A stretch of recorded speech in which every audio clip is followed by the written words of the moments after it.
Blood pooled beneath the gurney in Trauma Bay 3, but the woman they just fired stood frozen in the doorway. Not with fear, but with the eerie stillness of someone had seen worse. Much worse. Outside, the bass rumble of military vehicles shook the hospital windows, and when armed operators burst through the ER doors carrying a half-dead soldier, every doctor in Riverside General froze. Every doctor except the quiet night nurse they'd spent 6 months treating like she didn't belong, the one who'd just been escorted out, the one whose hands had stopped shaking the moment the chaos began. Her name was Kate Brennan, and the dying man on that stretcher was someone she had already saved once, under conditions these civilians couldn't imagine. Before we go further, if you're here for the whole story, do me a favor, follow along to the end, hit that like button and drop a comment telling me what city you're watching from. I want to see just how far this story travels. Riverside General sat on the edge of Creston Falls like a forgotten monument, all cracked concrete and flickering fluorescence. The kind of place where ambition went to die and mediocrity thrived behind closed doors. Third-floor administration had marble floors, the ER had linoleum that peeled at the corners, and the perpetual smell of antiseptic mixed with something sour nobody could quite identify. Kate Brennan had worked there for 6 months. 6 months of night shifts, 6 months of double-checking medication orders because day shift never bothered, 6 months of being invisible until someone needed blame. She was 32, pale in that way people get when they work too many overnights. With dark hair she kept tied back so tight it gave her headaches. Her scrubs were always clean, her badge always clipped precisely to her collar. She moved through the ER like water, efficient, quiet, unremarkable, except for her hands. They never shook. Not during codes, not during traumas, not when everyone else was screaming. "Brennan," the voice cut through the noise of Monitor 4's alarm. Kate turned from the supply cabinet to find Vicky Strauss glaring at her from across the nurse's station. Vicky was 48, thick-necked, and had run the night shift for 12 years with the warmth of a prison warden. "Yeah?" "You tagged another incident report." Kate closed the cabinet. Patient and basics had restraints applied without physician order. Protocol says you're making my job harder." Vicky's voice dropped. "Third one this month. Third violation this month." Around them. The ER hummed with its usual controlled chaos. A drunk guy in Bay 2 was singing off-key. Someone's kid was crying. The espresso machine in the break room hissed like a dying snake. Nobody looked up. Nobody ever looked up when Vicky started. "You think you're special?" Vicky stepped closer. "You think documenting every little mistake makes you some kind of hero?" Kate's expression didn't change. "It makes me a nurse. It makes you a pain in the ass." Dr. Marcus Halford pushed past them with a tablet in one hand and coffee in the other. He was the kind of ER doctor who'd stopped caring around year 3 and now coasted on arrogance and barely competent reflexes. "Strauss, we need Bay 4 turned over. Got a chest pain coming in." Vicky didn't break eye contact with Kate. "Brennan will handle it." "Great, whatever." Halford was already gone. Kate grabbed the cleaning supplies without a word. This was the dance. They gave her the worst assignments. The drunks who swung, the psych patients who spat, the beds nobody wanted to clean. She took them all with the same blank professionalism that drove Vicky insane because showing emotion gave them ammunition. She'd learned that lesson a long time ago in a place where showing fear got you killed. Bay 4 smelled like vomit and cigarettes. The previous patient had been a 40-something man with chest pain that turned out to be anxiety and a 2-pack-a-day habit. He'd left his hospital gown on the floor. Kate snapped on gloves and started stripping the bed. "Heard Vicky's got it out for you." She turned. Jimmy Case stood in the doorway, the only ER tech who bothered learning her name. He was 26, built like he still played college football, with the kind of easy smile that didn't belong in a place like this. "Vicky's got it out for everyone," Kate said. "Yeah, but she especially hates you." Jimmy leaned against the doorframe. "Why is that?" "I follow the rules." "Nobody follows the rules." Kate sprayed down the mattress. "I do." Jimmy watched her work for a moment. "You know you're weird, Brennan." "Thanks." "Not a bad weird, just different. Like you're always waiting for something." Kate's hands paused for half a second. Then she went back to wiping down the rails. "I'm waiting for this shift to end." Liar. The radio on Jimmy's hip crackled. Dispatch announced an incoming ambulance. Motor vehicle accident. "Moderate injuries. 7 minutes out." Jimmy pushed off the doorframe. "Duty calls. Don't let Vicky grind you down." "Wouldn't dream of it." He left. Kate finished cleaning in silence. The thing was, Jimmy wasn't wrong. She was waiting. She'd been waiting for 6 months, waiting for the other shoe to drop, waiting for someone to ask the right questions, waiting for the past to stop feeling like a weight she carried in her chest every time she heard sirens. But Creston Falls wasn't the kind of place where people asked questions. They just showed up, did the minimum, collected their checks, and pretended the rest didn't matter. That suited her fine, mostly. The ambulance rolled in at 11:47 p.m. Kate was restocking Bay 8 when she heard the commotion. Paramedics shouting, wheels squeaking, the pneumatic hiss of the ambulance bay doors. She stepped into the hallway just as they wheeled past. Female, mid-30s, car versus tree, unconscious, possible spinal injury. Dr. Halford jogged alongside the gurney, looking more awake than usual. Vicky barked orders. 2 more nurses appeared from nowhere. This was the rhythm of the ER, long stretches of tedium punctuated by moments of pure adrenaline. Kate started to turn back to Bay 8. Then she heard it, a sound that didn't belong, a wet, rattling breath, the kind that meant airway compromise, the kind that meant someone had seconds, not minutes. She was moving before she decided to move. Wait, Halford looked up, annoyed. What? Kate stepped to the gurney. The patient's color was wrong, gray-blue.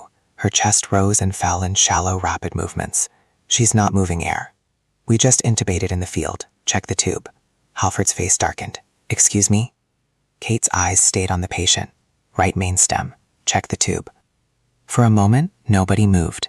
You didn't question doctors, especially not as a night shift nurse who'd been there 6 months. Especially not when that doctor was Marcus Halford, who had an ego the size of the parking lot and a reputation for holding grudges. Vicky's voice cut through the tension. Brennan, step back. Kate didn't step back. She pointed at the monitor. Her O2 sats dropping. She's only ventilating 1 lung. Halford stared at her, then at the monitor, then at the patient. The oxygen saturation read 89%, then 87%. God damn it! Halford grabbed a laryngoscope. Hold her head. Kate's hands moved automatically, stabilizing the patient's cervical spine, while Halford repositioned the endotracheal tube. 30 seconds later, the monitor climbed back to 95%. The patient's color improved. Crisis averted. Halford straightened, his face red. Next time, Brennan, you wait until you're asked. Then he walked away. The rest of the team followed, wheeling the patient toward Trauma Bay 1. Jimmy shot Kate a look that said, nice catch, as he passed. Vicky just glared. Kate returned to Bay 8. Her hands were steady. They were always steady. But inside her pulse hammered, because she'd done it again. Stepped forward when she should have stayed back, shown competence in a place that punished competence, made herself visible. She spent the next hour trying to disappear again. It didn't work. At 1:15 a.m., Vicky found her in the bedroom. Director Pike wants to see you. Kate looked up from the inventory log. When? Now. Gordon Pike's office was on the 4th floor in the administrative wing, where the carpets were plush and the air smelled like expensive coffee instead of bleach. Kate had been up here exactly once, during her initial hiring interview. Pike had barely looked at her then, just skimmed her resume and signed off on the hire. Now he sat behind his oversized desk like a king on a throne. 56 years old, silver-haired, with the kind of fake tan that came from a bottle, and the kind of smile that never reached his eyes. Vicky stood beside him, arms crossed. Kate remained standing. Nobody offered her a chair. Nurse Brennan. Pike's voice was smooth, practiced. We need to discuss your behavior tonight. Kate said nothing. Dr. Halford filed a complaint. Says you undermined his authority in front of the drama team. I identified a critical patient safety issue. You overstepped. I prevented a complication. Pike leaned back in his chair. That's not your determination to make. You're a floor nurse. Dr. Halford is a board-certified emergency physician with 12 years of experience. Your job is to follow orders, not question them. Kate's jaw tightened. My job is patient care. Your job, Pike said slowly, is whatever I say it is. The room felt smaller suddenly. Vicky's expression was smug. Pike's smile was cold. This isn't the first time you've caused problems, Pike continued. 3 incident reports in 8 weeks, multiple complaints about your attitude, failure to integrate with the team. Those reports documented safety violations. Those reports made this hospital look bad. Kate felt something shift in her chest, a familiar anger, the kind she'd spent 6 months keeping buried. So, patient safety matters less than reputation. Pike's smile vanished. Don't twist my words. Then don't twist the facts. Vicky took a step forward. You need to watch your tone. Kate turned to her. And you need to watch your restraint protocols, or is falsifying documentation standard practice here? Vicky's face went purple. Pike stood, his hands pressed flat on the desk. "That's enough." "Is it?" Kate's voice stayed level, but something in it changed. A hardness, an edge. "Because I've been watching this place for 6 months, and I've seen enough violations to fill a file cabinet. Medication errors swept under the rug, staffing ratios ignored, equipment maintenance deferred until something breaks. You run this ER like a business, not a hospital. And eventually someone's going to die because of it." The silence that followed was absolute. Then Pike smiled again, slow, dangerous. "Clear out your locker," he said. "You're done." Kate didn't move. "You're firing me for reporting safety concerns? I'm firing you for insubordination, effective immediately." Pike pressed a button on his desk phone. "Security, please come to my office." Vicky looked like Christmas had come early. Kate stood there, her mind racing. 6 months. She'd kept her head down for 6 months, stayed quiet, stayed invisible, and it hadn't aired, because places like this didn't want competence. They wanted compliance. 2 security guards appeared in the doorway. Both looked uncomfortable. "Escort Nurse Brennan out of the building," Pike said. "Make sure she turns in her badge." Kate looked at him, really looked at him, and in that moment she saw exactly what he was. A small man in a big chair, terrified that someone might notice he had no idea what he was doing. "You'll regret this," she said quietly. Pike laughed. "Is that a threat?" "It's a prediction." She turned and walked out between the security guards, her back straight, her face blank. They didn't speak as they rode the elevator down, didn't speak as she cleaned out her locker in the staff room. One of them, a younger guy named Torres, looked like he wanted to say something, but his partner shot him a warning glance. Kate packed her things in silence. A spare pair of shoes, a jacket, a worn paperback she'd been reading on breaks. Not much to show for 6 months. She handed over her badge at the security desk. Then she walked toward the exit. The ER was still humming behind her. Another ambulance had just arrived. She could hear Vicky shouting orders, Halford calling for labs, the familiar symphony of controlled chaos that had been her life for half a year. Kate pushed through the double doors and stepped into the night. The air was cold. November in Creston Falls felt like winter came early and stayed late. She'd parked in the back lot under a broken streetlight. Her car was a 15-year-old Civic that burned oil and made a rattling sound she couldn't afford to fix. She was halfway across the parking lot when she heard it, a sound that made her stop walking, made her stop breathing. The low, unmistakable rumble of heavy vehicles moving fast. She turned.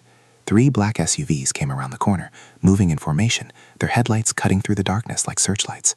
Behind them, a military transport truck. Behind that, 2 more SUVs. They weren't slowing down. Kate's heart rate spiked. Muscle memory flooded through her. Assess, analyze, act. She heard convoys like this before, in places where they meant either rescue or catastrophe, and sometimes both at once. The vehicles pulled up to the ER entrance in a choreographed rush. Doors flew open. Armed men in tactical gear poured out, moving with the precision of a unit that had done this 1,000 times. Kate started walking back toward the hospital. She shouldn't. She'd just been fired. She had no authority, no badge, no reason to get involved. But her feet moved anyway, because she recognized the posture of the operators, recognized the barely controlled urgency in their movements, recognized the way they were scanning rooftops and corners, even as they moved a stretcher from the transport truck. She'd seen this before, lived this before. The ER doors burst open as the team rushed inside. Kate could hear shouting now, military voices clear and clipped, Vicky's voice rising in confusion, Dr. Halford demanding to know what was happening. Kate reached the entrance just as a tall man in a colonel's uniform stepped out of the lead SUV. He was maybe 50, steel gray crew cut with the kind of face that looked like it had been carved from granite and left out in the weather too long. His uniform was crisp despite the late hour. 3 rows of ribbons on his chest, a name tag that read Reynolds. He saw her standing there, in civilian clothes, no badge, and his eyes narrowed. "This area is restricted," he said. Kate didn't move. "What happened?" "That's classified." "How bad?" Something flickered in his expression. "Bad enough." From inside, someone screamed for O-negative blood. A monitor alarm shrieked. Kate heard the crash cart rolling. Reynolds turned toward the sound, then back to her. "You work here?" Kate hesitated. "Not anymore. Then you need to leave." But Kate was already looking past him, through the glass doors. She could see the stretcher now, see the blood, see the way the trauma team was moving. Too slow, too hesitant, too civilian. See the patient. And everything inside her went cold and hot at the same time, because she knew that face. Older, harder, half covered in blood, but she knew it. Reynolds was saying something, but Kate couldn't hear him. Her vision had tunneled. Her hands had curled into fists. The man on that stretcher was Lieutenant Marcus Wolfe. No, not lieutenant anymore. The rank insignia on his tactical vest read Major. He'd been a boot lieutenant when she'd known him. Young, cocky, terrified, but hiding it well. She'd pulled him out of a burning Humvee in a place whose name was still classified, held pressure on his femoral artery for 40 minutes while they waited for evac, told him stupid jokes to keep him conscious. He'd lived because she hadn't let him die, and now he was back, bleeding out in Riverside General's ER. Kate pushed past Reynolds. Hey, she didn't stop, couldn't stop. Her feet carried her through the doors, past the stunned security guards, straight toward Trauma Bay 1. The scene inside was worse than she'd thought. Wolfe was gray. His blood pressure was crashing. The monitor showed 70/40 and dropping. Dr. Halford was trying to place a central line with shaking hands. Vicky was barking contradictory orders. Two of the military operators stood against the wall, their faces locked in professional masks that didn't hide the fear underneath. Move. Kate's voice cut through the chaos. Everyone turned. Vicky's eyes went wide. What the hell are you doing here? Security. His pressure's bottoming out, Kate said, already moving to the gurney. He's hemorrhaging internally. Halford looked up, his face flushed. You don't work here anymore. Then fire me twice. Kate's hands were already on Wolfe, assessing. His abdomen was rigid, distended, classical signs of interabdominal bleeding. He needs surgery now. Not in 5 minutes. Now. We're stabilizing him first. He won't survive stabilization. He's bleeding faster than you can replace volume. Kate looked at the operators. Where's his damage? One of them, a staff sergeant with a neck like a tree trunk, answered automatically. IED blast. Took shrapnel to the torso. Field medic packed the wounds, but he's bleeding somewhere you can't pack. Kate's hands moved across Wolfe's abdomen, feeling for the telltale signs there. Left upper quadrant. Spleen most likely. Possibly liver. She looked at Halford. You need to call surgery and tell them he's coming up now, or you need to crack his chest here. Halford stared at her like she'd grown a second head. Crack his chest? Are you insane? I'm practical. Kate's eyes met his. You've got maybe 3 minutes before he arrests. Call surgery or grab a scalpel. Your choice. Vicky grabbed Kate's arm. Get out before let her work. Everyone froze. Colonel Reynolds stood in the doorway. His face was unreadable, but his voice carried absolute authority. Vicky's hand dropped. Sir, this woman doesn't have privileges here. She was just terminated. I don't care. Reynolds' eyes were locked on Kate. Who are you? Kate didn't look away from Wolfe. Someone who knows what I'm doing. Reynolds studied her for a long moment. Then he turned to Halford. Do what she says. You can't just... That man is a decorated special operations officer, and he is not dying in your ER because you were too proud to take advice. Now call surgery, or I will have you arrested for obstruction. Halford's face went white. He grabbed the phone. Kate was already moving, her hands working with the kind of practiced precision that came from doing this in far worse conditions than a well-lit trauma bay. She adjusted IV rates, repositioned monitoring leads, called out orders that the nurses followed automatically, too shocked to question. Wolfe's pressure started to climb, just a little, just enough. The O-team arrived 4 minutes later, 2 surgeons, an anesthesiologist, and a surgical nurse, all looking irritated at being called in for an emergency case until they saw the patient's condition and the armed soldier standing guard. They rushed Wolfe to the elevator. Kate stepped back, her hands finally still. The trauma bay went quiet. Vicky looked like she'd swallowed something rotten. Halford was on the phone with someone, his voice low and angry. The operators were talking quietly to Reynolds, their eyes occasionally flicking to Kate. Reynolds walked over to her. Up close, he was even more intimidating. 6'3" at least, built like he still hit the gym daily, eyes that had seen things most people couldn't imagine. You have a name? He asked. Kate hesitated. Brennan. First name Kate. Reynolds' expression didn't change, but something shifted in his eyes. Recognition, or maybe just calculation. You military? Used to be. What branch? Kate's throat tightened. Army. Medical. MOS 68W, combat medic. Reynolds nodded slowly. You served in theater, 2 tours. Where? Kate met his eyes. Wherever they sent me. The silence stretched. Behind them, the ER had returned to its normal chaos. But in this small bubble in Trauma Bay 1, with its blood-stained floor and the smell of copper in the air, time seemed suspended. How'd you know what to do? Reynolds asked quietly. I've done it before. For Major Wolfe specifically? Kate's jaw tightened. That's classified. Something that might have been a smile touched Reynolds' face. Not anymore, it isn't. He pulled out a tablet, tapped a few commands, then turned the screen toward her. Kate saw her own face staring back. Younger, harder, in uniform. The caption below read, Sergeant Kate Brennan, 68W, combat medic, Bronze Star with Valor, Purple Heart. Below that, another file opened. Mission reports, casualty lists, incident summaries, and photos. One showed a burning vehicle, Another showed a dust-covered patrol base. A third showed a young Lieutenant Marcus Wolfe, with his arm around a female medic, both of them mud-splattered and grinning like idiots. Kate's hands started to shake just a little. Reynolds closed the tablet. You disappeared after discharge, changed your name, moved around. Why? Kate didn't answer. Kate didn't beat. You know what I think? Reynolds continued. I think you tried to leave it behind. Thought you could be a regular nurse in a regular hospital and pretend like those 2 tours never happened. But that doesn't work, does it? Kate's voice came out rough. I didn't want to be found. Too bad. Gordon Pack's voice echoed from the doorway. Colonel, I'm going to have to ask you to remove your men from my hospital. This is a civilian facility, and you can't just... Reynolds turned. The look on his face made Pike stop mid-sentence. This facility is now under federal emergency authority, Reynolds said flatly. You'll receive official documentation within the hour. Until then, your staff will provide full cooperation, or I will have them detained for obstruction. Are we clear? Pike's mouth opened and closed. You can't do that. I already did. Reynolds turned back to Kate. Major Wolfe is going to survive because of you again. The Army doesn't forget its people, Sergeant Brennan, whether you forgot yourself or not. He walked away, leaving Kate standing in the blood-stained trauma bay. Vicky was staring at her like she'd never seen her before. Halford had gone pale. The other nurses whispered. And Kate felt the last 6 months crumbling away like a dam breaking, because the past hadn't stayed buried. It had just walked through the door in tactical gear and blown her carefully constructed cover into pieces. The overhead speakers crackled. Code Blue, ICU. Code Blue, ICU. Somewhere, another patient was dying.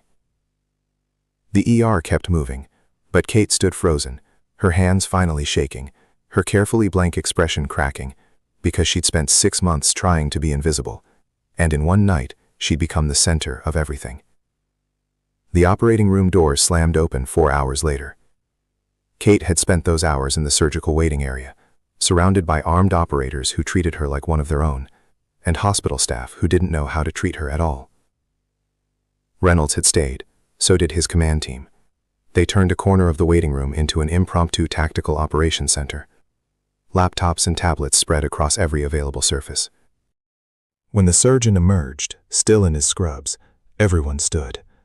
He made it, the surgeon said. Ruptured spleen, lacerated liver, 3 liters of blood loss, but he's stable. Reynolds nodded once. Can we see him? Give him an hour. He's in recovery. The surgeon left. The operators relaxed fractionally. Reynolds looked at Kate. You saved his life again. Kate shook her head. I just don't. Reynolds' voice was sharp. Don't minimize it. Don't pretend it wasn't you. That's a decorated officer up there. He has a wife, 2 kids. They have a future because you refused to walk away. Kate's throat closed. And now, Reynolds continued, we're going to have a conversation about why you've been hiding in this third-rate ER for 6 months. But before Kate could respond, Gordon Pike appeared at the end of the hallway. He wasn't alone. Behind him stood 2 men in suits. Federal agents, Kate realized. And behind them 3 more hospital administrators, all looking grim. Pike's face was triumphant. Colonel Reynolds, he called out, I've been in contact with the State Medical Board and Hospital Legal Counsel. I'm afraid we have a serious problem. Reynolds' expression went flat. Explain that. That woman, Pike pointed at Kate, is not an employee of this hospital. She was terminated earlier tonight. She entered a sterile trauma bay without authorization, performed medical procedures without privileges, and endangered a patient's life with reckless interventions. That reckless intervention saved Major Wolfe.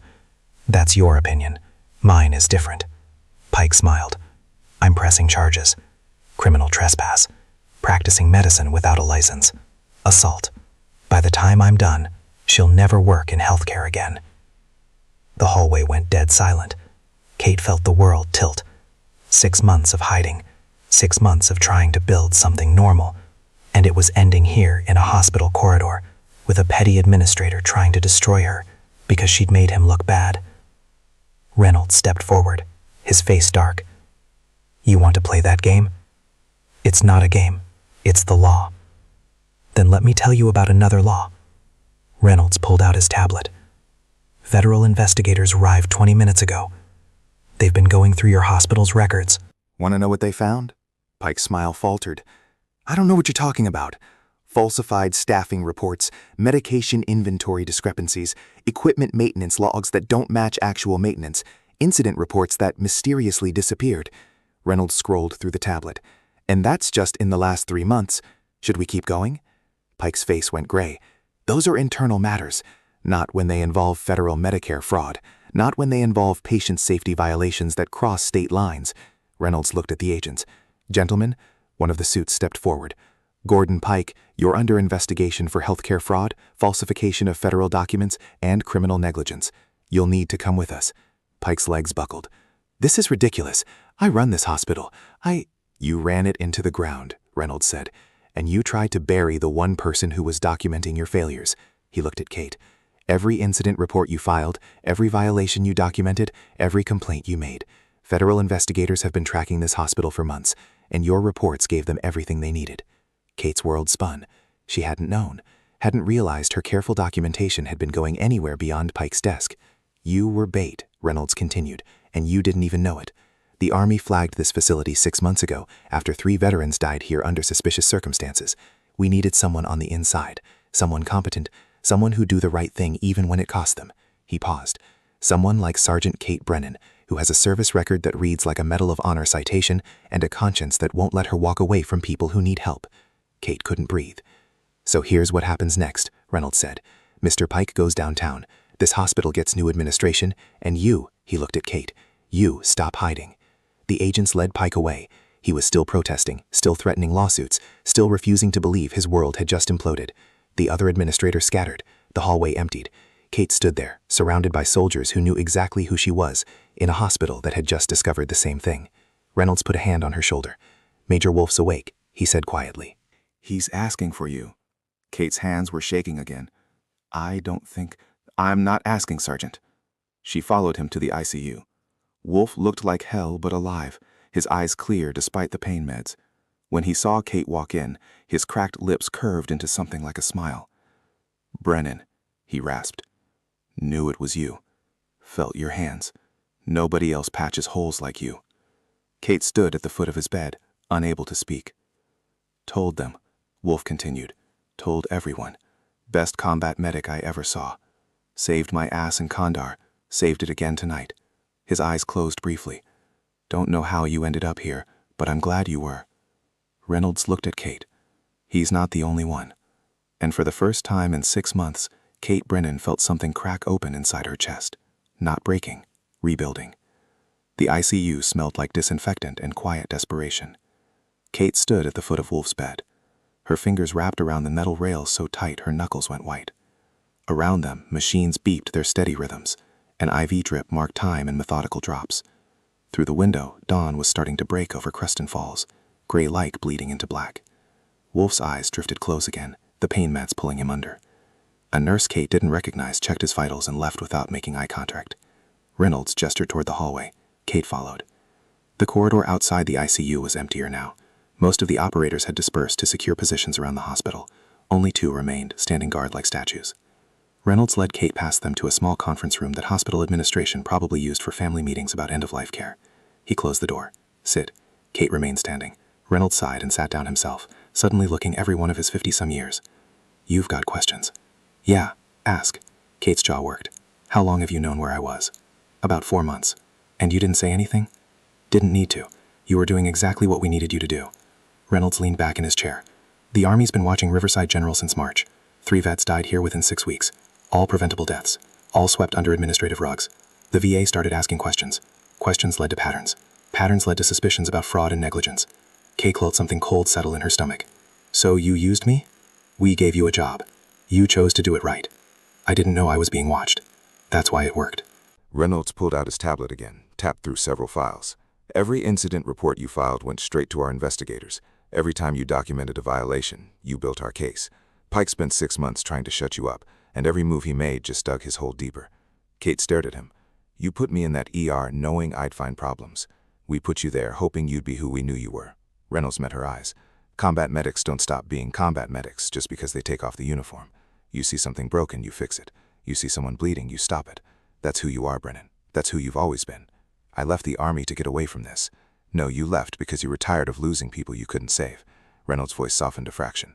I read your file. All of it, including the parts you probably wish didn't exist. Kate's throat tightened. Kandahar. The ambush. 7 wounded. You held that position for 4 hours while they extracted casualties one by one, took a round through the shoulder and kept working.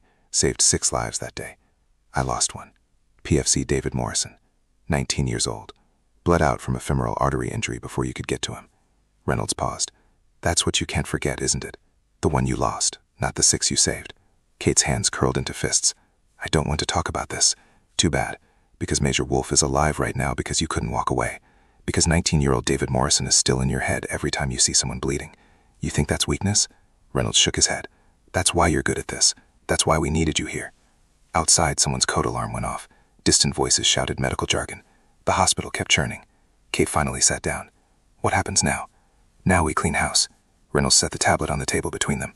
Pike's going to federal court. Hospital administration gets restructured. Every department gets audited. And you? I don't work here anymore. That's about to change. Kate looked up sharply.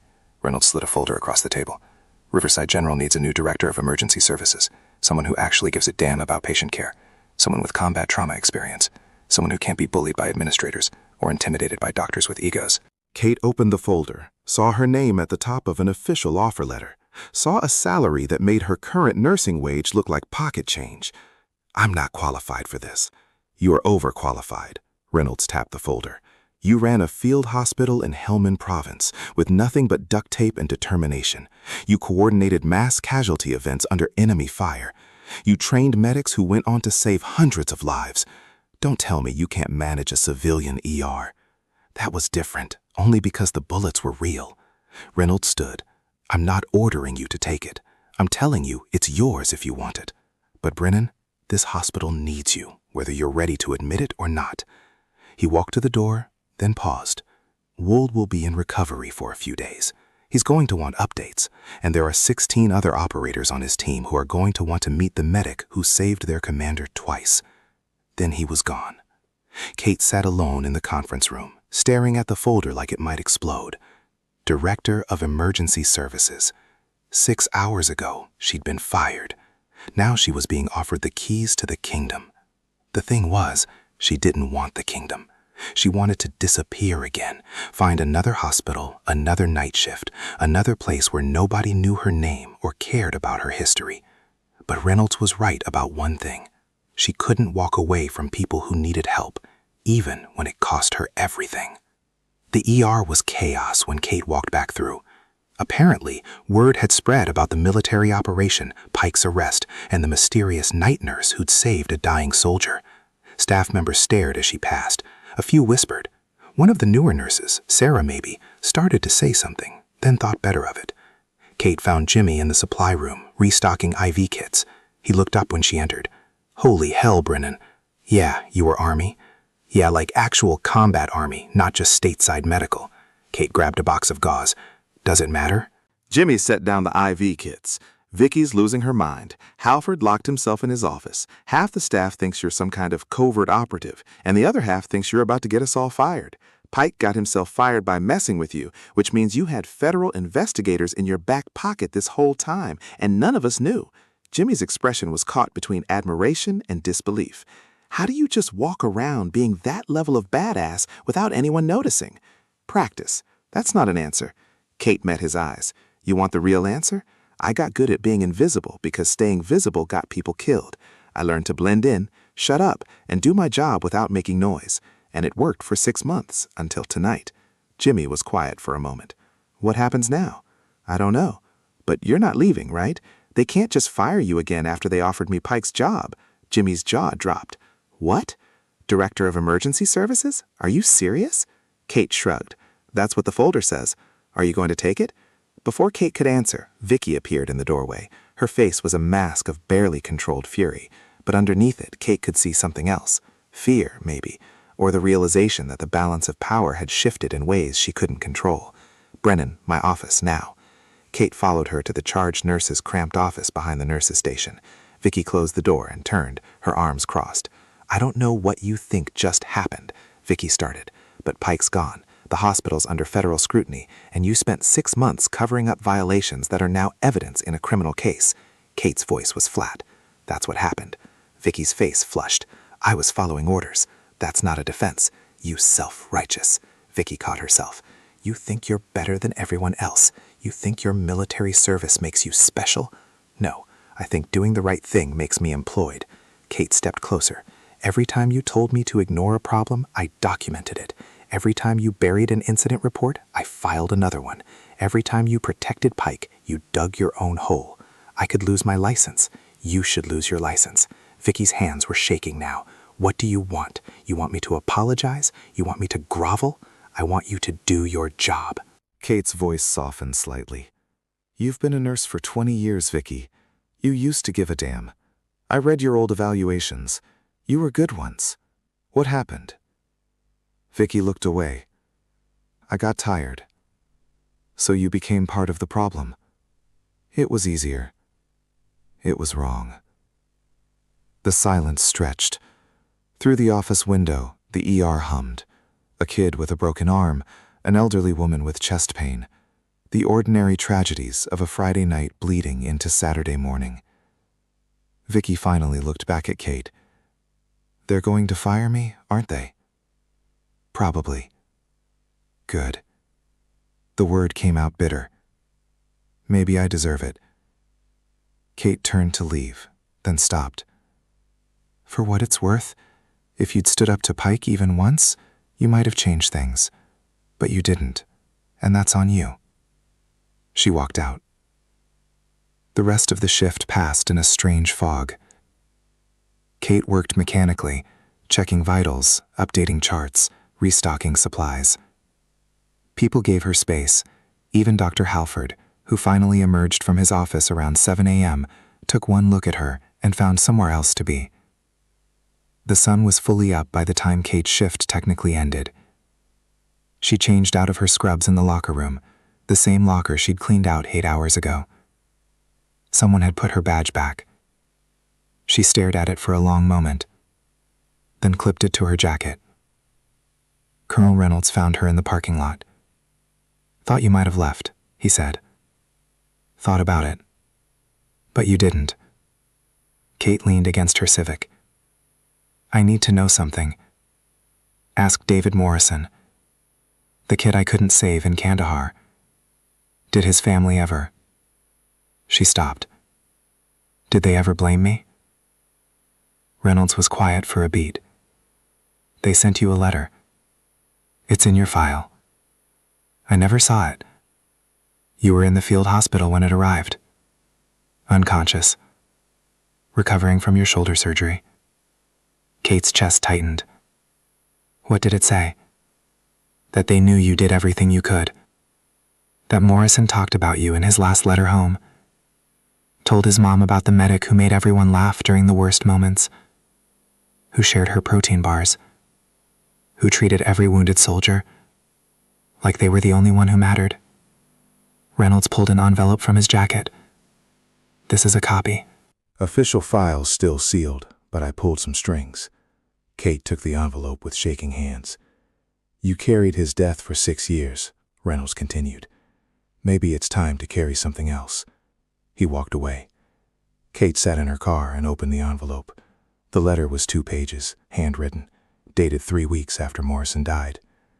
Dear Sergeant Brennan, we don't know if this letter will reach you. The Army says you're deployed, and they can't give us details. But we wanted you to know that David's last words were about you. Kate's vision blurred. She kept reading. He said you held his hand. Said you told him he was going to be okay, even when you both knew he wasn't. Said you made him feel brave. We know you did everything you could. We know you probably blame yourself. Please don't.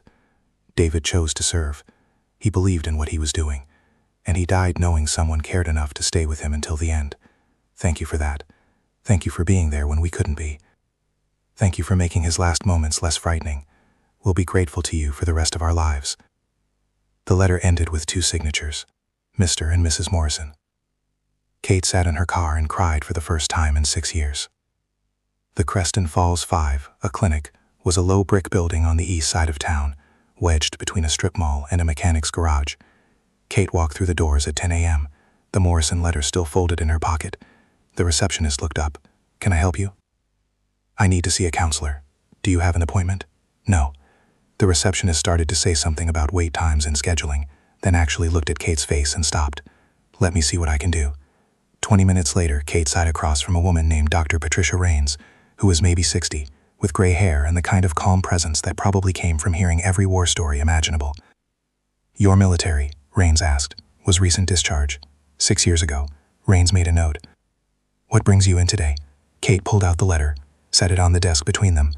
I've been carrying around a dead soldier for 6 years. Thought maybe it was time to put him down. Rains read the letter. Then she looked at Kate. Tell me about David Morrison. So Kate did. She talked for an hour about Kandahar, about the ambush, about Morrison's face when he realized he wasn't going to make it, about the other 6 soldiers she'd saved that day, and how none of them seemed to matter compared to the one she'd lost. Do you know what survivor's guilt looks like? Rains asked when Kate finally stopped. Yeah? Do you know you're a textbook case? Kate almost smiled. Yeah? And you've spent 6 years trying to save enough people to make up for the one you couldn't save. Which is why you became a nurse, why you worked night shifts in a dying hospital, why you documented every violation and fought every corrupt administrator. Rains leaned forward. Kate, you can't save your way out of trauma. It doesn't work like that. Then what does work? Accepting that you're human, that you did your best, that some people die despite everything you do, and it's not your fault.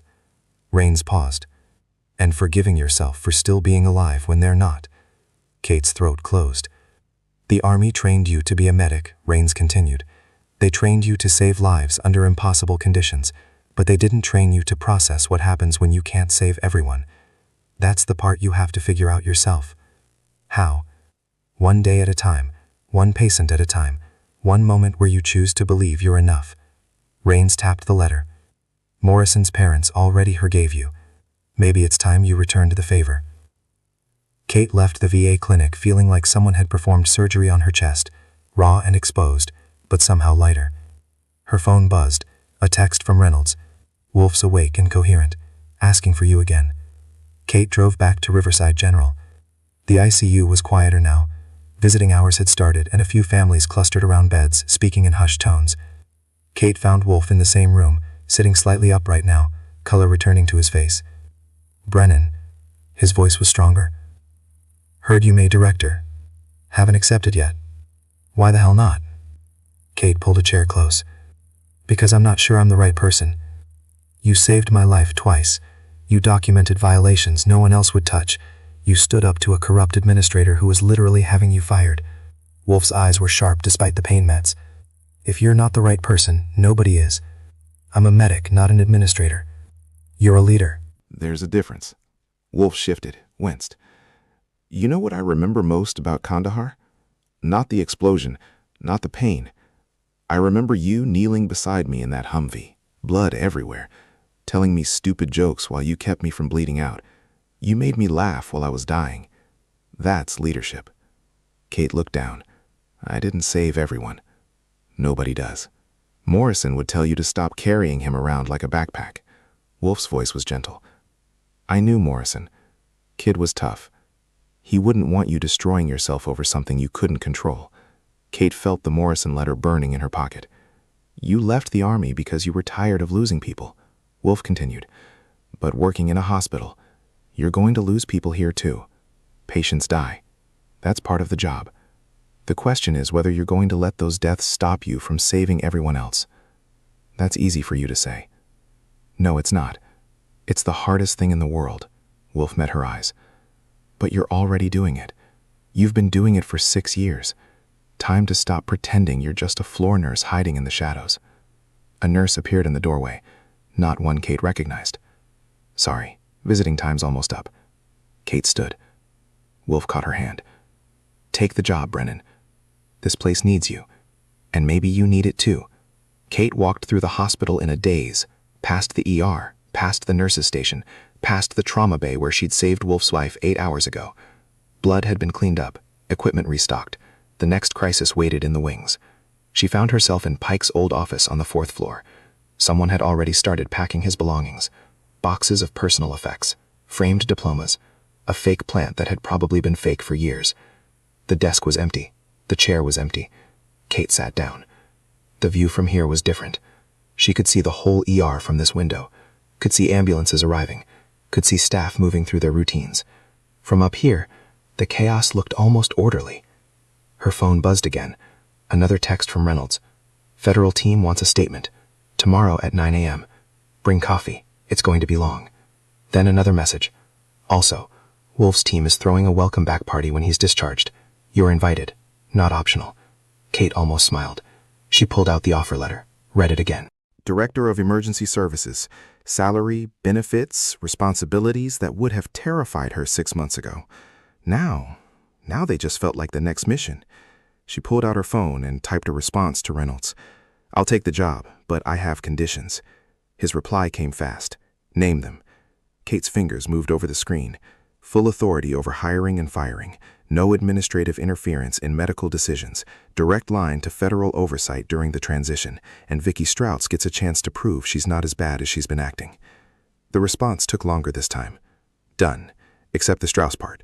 That's your call. She's on probation pending review. Kate stared at her phone, then at the empty office, then at the ER through the window. She typed one more message. When do I start? Monday, 6 a.m.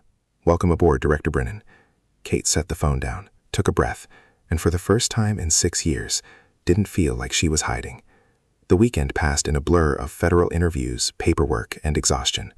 Kate gave her statement Saturday morning, 3 hours of recounting every incident report, every violation, every interaction with Pike that had led to this moment. The investigators were thorough, clinical. They recorded everything. By Sunday afternoon, the full scope of Pike's corruption was spreading through Creston Falls like wildfire.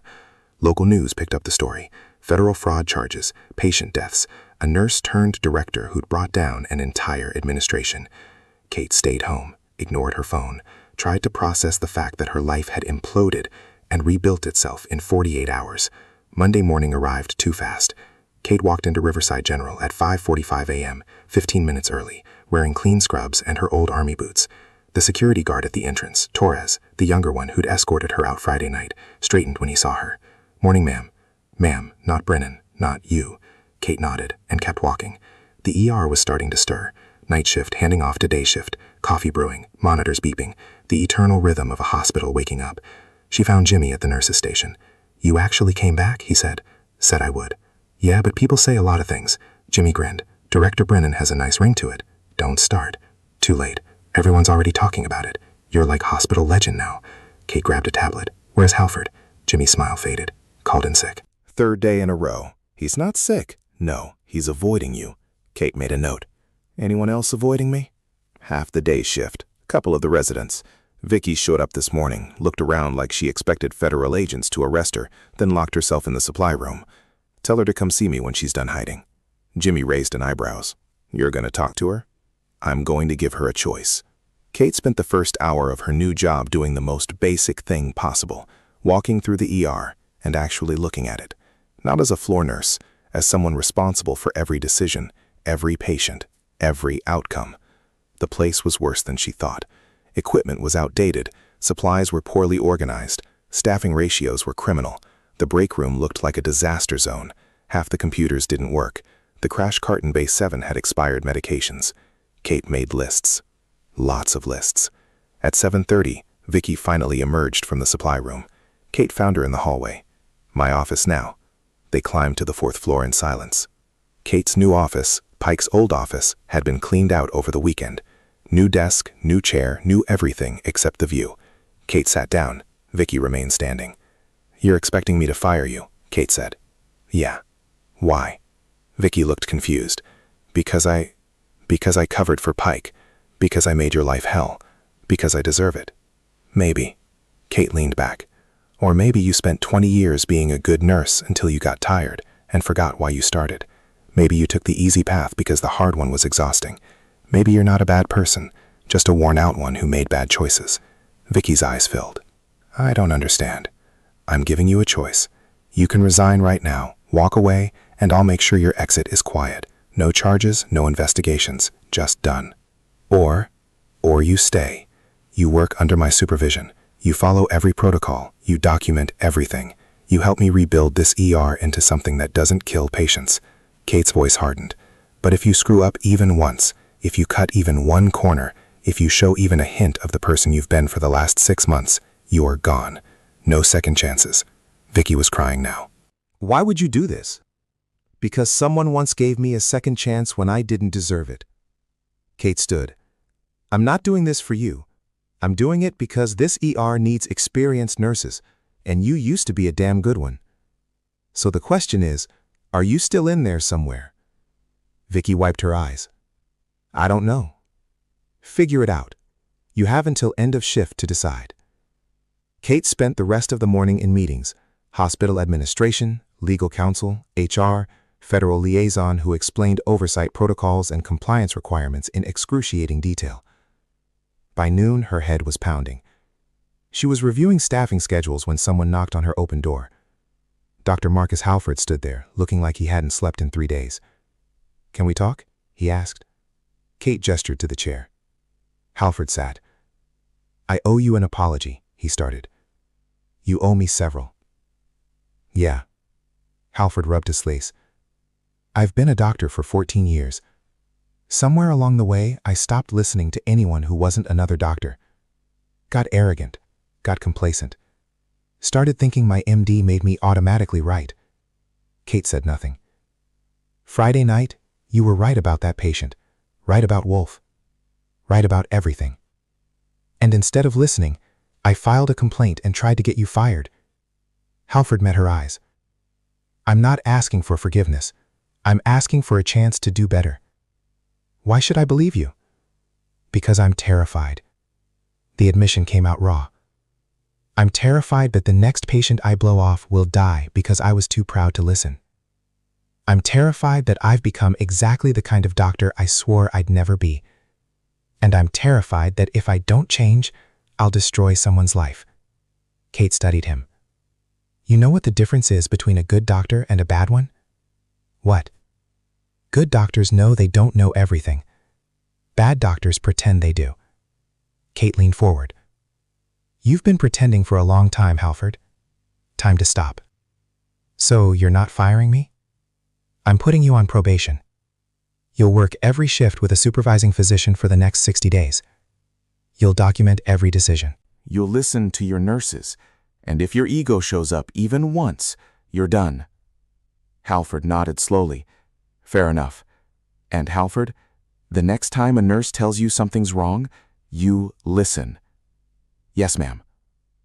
After he left, Kate sat alone in her office and realized something. She'd spent 6 years running from leadership. Now she was sitting in the middle of it, and it felt right. The afternoon brought more crises. A budget meeting where she learned the ER was hemorrhaging money. A call from the state medical board asking for documentation. 3 staff members who wanted transfers out of the ER, one who wanted a raise, another who wanted to quit entirely. Kate handled them all with the same calm efficiency she had brought to every trauma bay. By 5 p.m., she was exhausted. She was packing up when her phone rang. Reynolds, you survived day 1, he said. Barely. Wolf's being discharged tomorrow. His team wants you there. Kate hesitated. I don't think... Not asking. They want to thank you. Let them. The call ended. Kate drove home as the sun set over Creston Falls. Her apartment was small, 1 bedroom, kitchen barely big enough to turn around in, furniture from thrift stores. She'd been here 6 months and still hadn't unpacked half her boxes. She sat on the couch and pulled out the Morrison letter, read it again. Thank you for making his last moments less frightening. Kate folded the letter carefully and put it away. Then she opened her laptop and started drafting new protocols for the ER. Equipment maintenance schedules, staffing ratios, training requirements, supply chain management. She worked until midnight. Tuesday morning, she was back at the hospital at 6 a.m. The rhythm was starting to feel familiar. Check the ER, review overnight charts, meet with staff, handle crisis, drink bad coffee, repeat. At 10 a.m., she walked to Wolf's room. He was dressed in clean BDS, sitting on the edge of his bed, looking human again. Colonel Reynolds stood nearby. So did 6 other soldiers. Wolf's team, Kate realized. They all turned when she entered. Wolf stood carefully. Director Brennan, Major, my team wanted to meet you. The 6 soldiers stepped forward one by one. Staff Sergeant Martinez, Specialist Kim, Corporal Davis, 2 others whose ranks blurred together. They shook her hand, thanked her, told her stories about Wolf that made him groan. Then the last one stepped forward, younger than the others, baby-faced, probably not even 25. Sergeant Brennan. His voice cracked slightly. I'm Private First Class Aaron Morrison. Kate's world stopped. Morrison, she whispered. David was my brother. Aaron's eyes were bright. I joined up after he died, wanted to finish what he started. Major Wolf told me you were the medic who was with him at the end. Kate couldn't breathe. I just wanted to say thank you for staying with him, for trying. Aaron pulled something from his pocket, a dog tag. This was David's. My parents gave it to me when I deployed, but I think you should have it. He pressed the dog tag into Kate's palm. Kate's vision blurred. He would have wanted you to have it, Aaron continued. Would have wanted you to know that we don't blame you, that we know you did everything you could. Kate's fingers closed around a dog tag, around her. Wolf's team stood silent, respectful. Reynolds watched from the doorway, and Kate finally understood something she'd been running from for 6 years. She couldn't save everyone, but she'd never stop trying. And maybe that was enough. She left the hospital at noon, the dog tag hanging around her neck beside her own tags, and drove back to her apartment with no particular destination in mind. The sky was clear. The air was cold. Creston Falls looked almost pretty in the winter light. Her phone buzzed. A text from Jimmy. ER swamped. Vicky asked if you could come in, said she needs backup. Kate smiled, typed back. On my way. She was halfway back to the hospital when another text came through. Unknown number. Director Brennan, this is Patricia Raines from the VA. One of my patients saw the news coverage about Riverside General. He's a vet with complex PTSD. Doesn't trust civilian hospitals. But he said he'd come in if you were the one treating him. Can we set something up? Kate pulled over, stared at the message. Then another text arrived. Different number. Kate Brennan. This is Sarah Morrison, Aaron's and David's mother. We saw you on the news. We'd like to meet you if you're willing.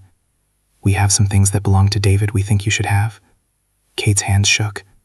One more text, this one from Reynolds. Army's putting together a ceremony for Wolf's team, full honors. They want you there. As a guest, thought you should know. Kate sat in her car on the side of the road, messages piling up on her phone, and realized something. She'd spent 6 years trying to disappear, and in 3 days, she'd become visible in ways she never imagined. The question was whether she could handle it. Her phone rang. She answered. Director Brennan. An unfamiliar voice. Female. Professional. This is Agent Sarah Kowalski, FBI. We need you to come to the federal building downtown now.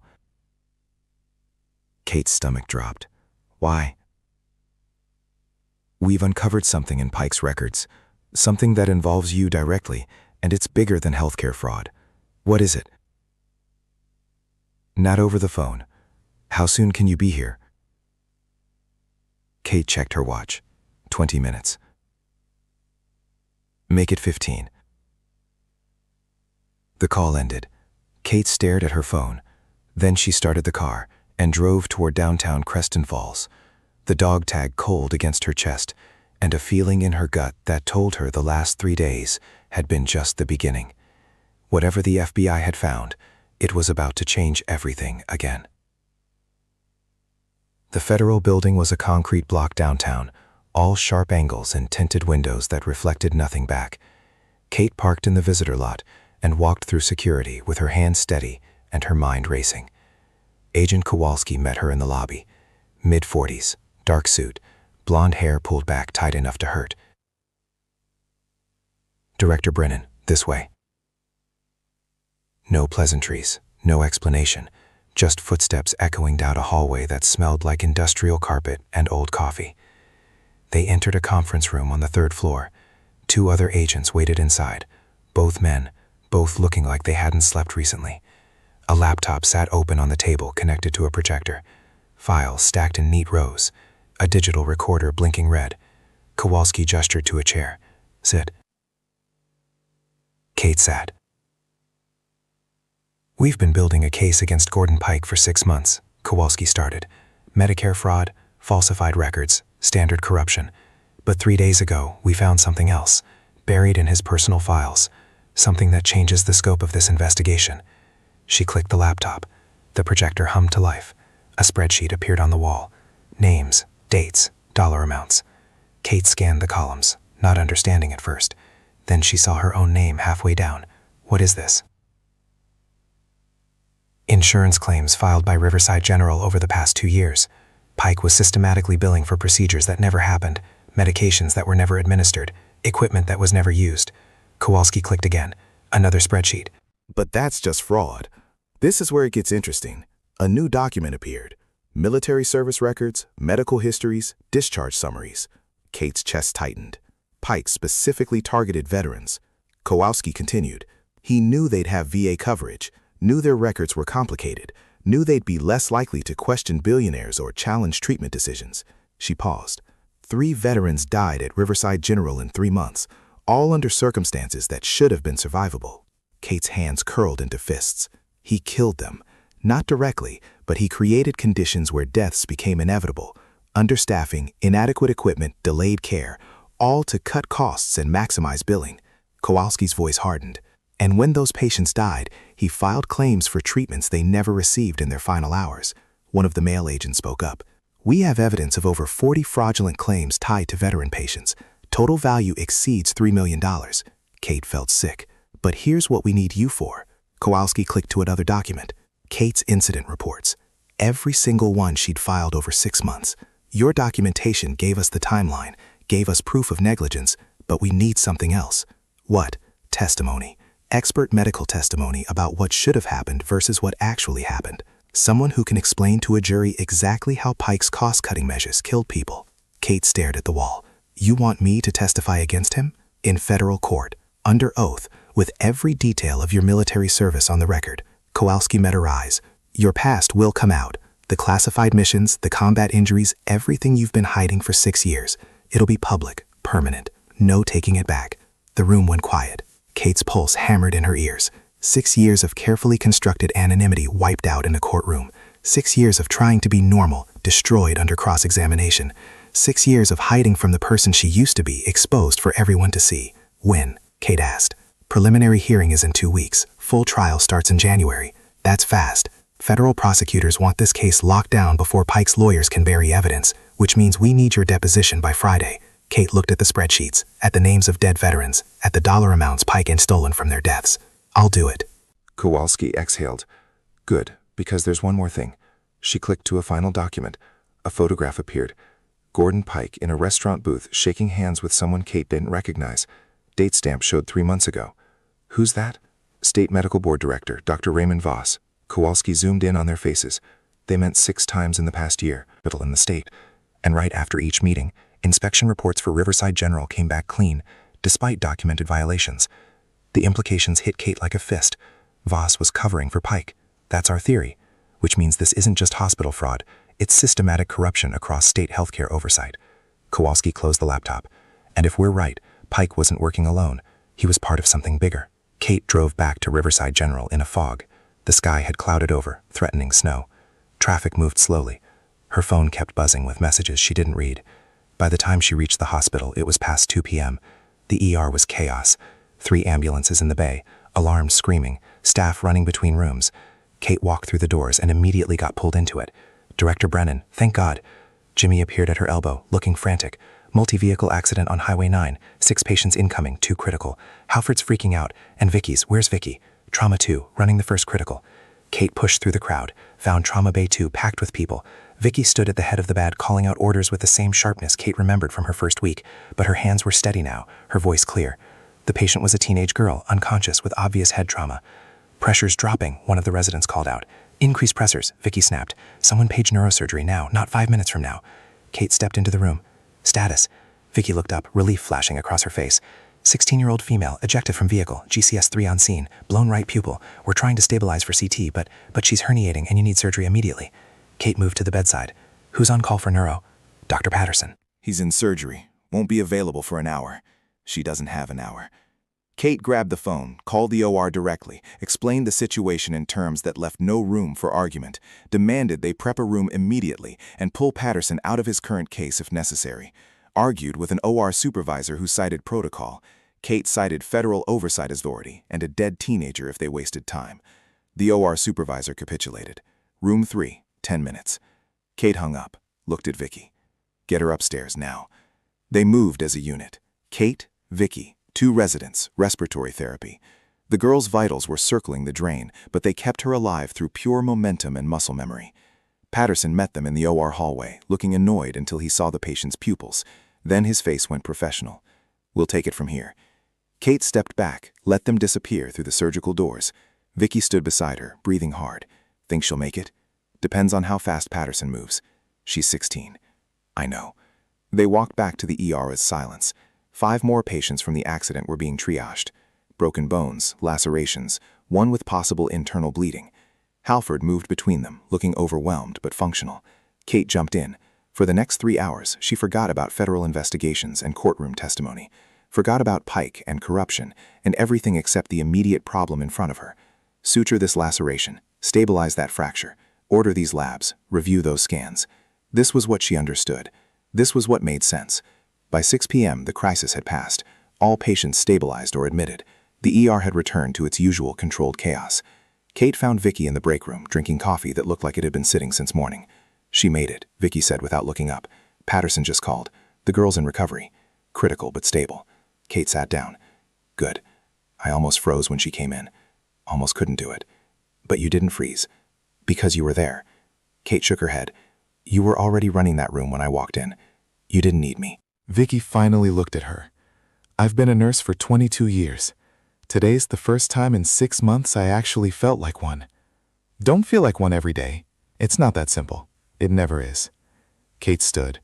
But you made a choice today. Make the same choice tomorrow and the day after. Eventually it stops feeling like a choice and starts feeling like who you are. She left Vicky sitting there and returned to her office. The sun was setting. Her desk was buried under paperwork.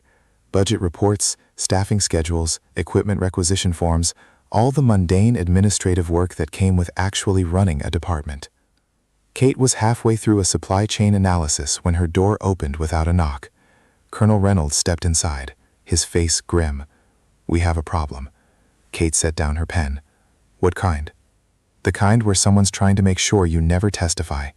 Reynolds closed the door. Agent Kowalski called me 20 minutes ago. Pike's legal team filed a motion to block your deposition. On what grounds? They're claiming your military service creates a conflict of interest, that you're biased against their client because he fired you, that your testimony would be prejudicial. Reynolds sat down. But it might work. Kate's jaw tightened. So they're trying to silence me before I can talk. They're trying to discredit you, make you look like a disgruntled employee with an axe to grind. Reynolds pulled out his tablet. But there's more.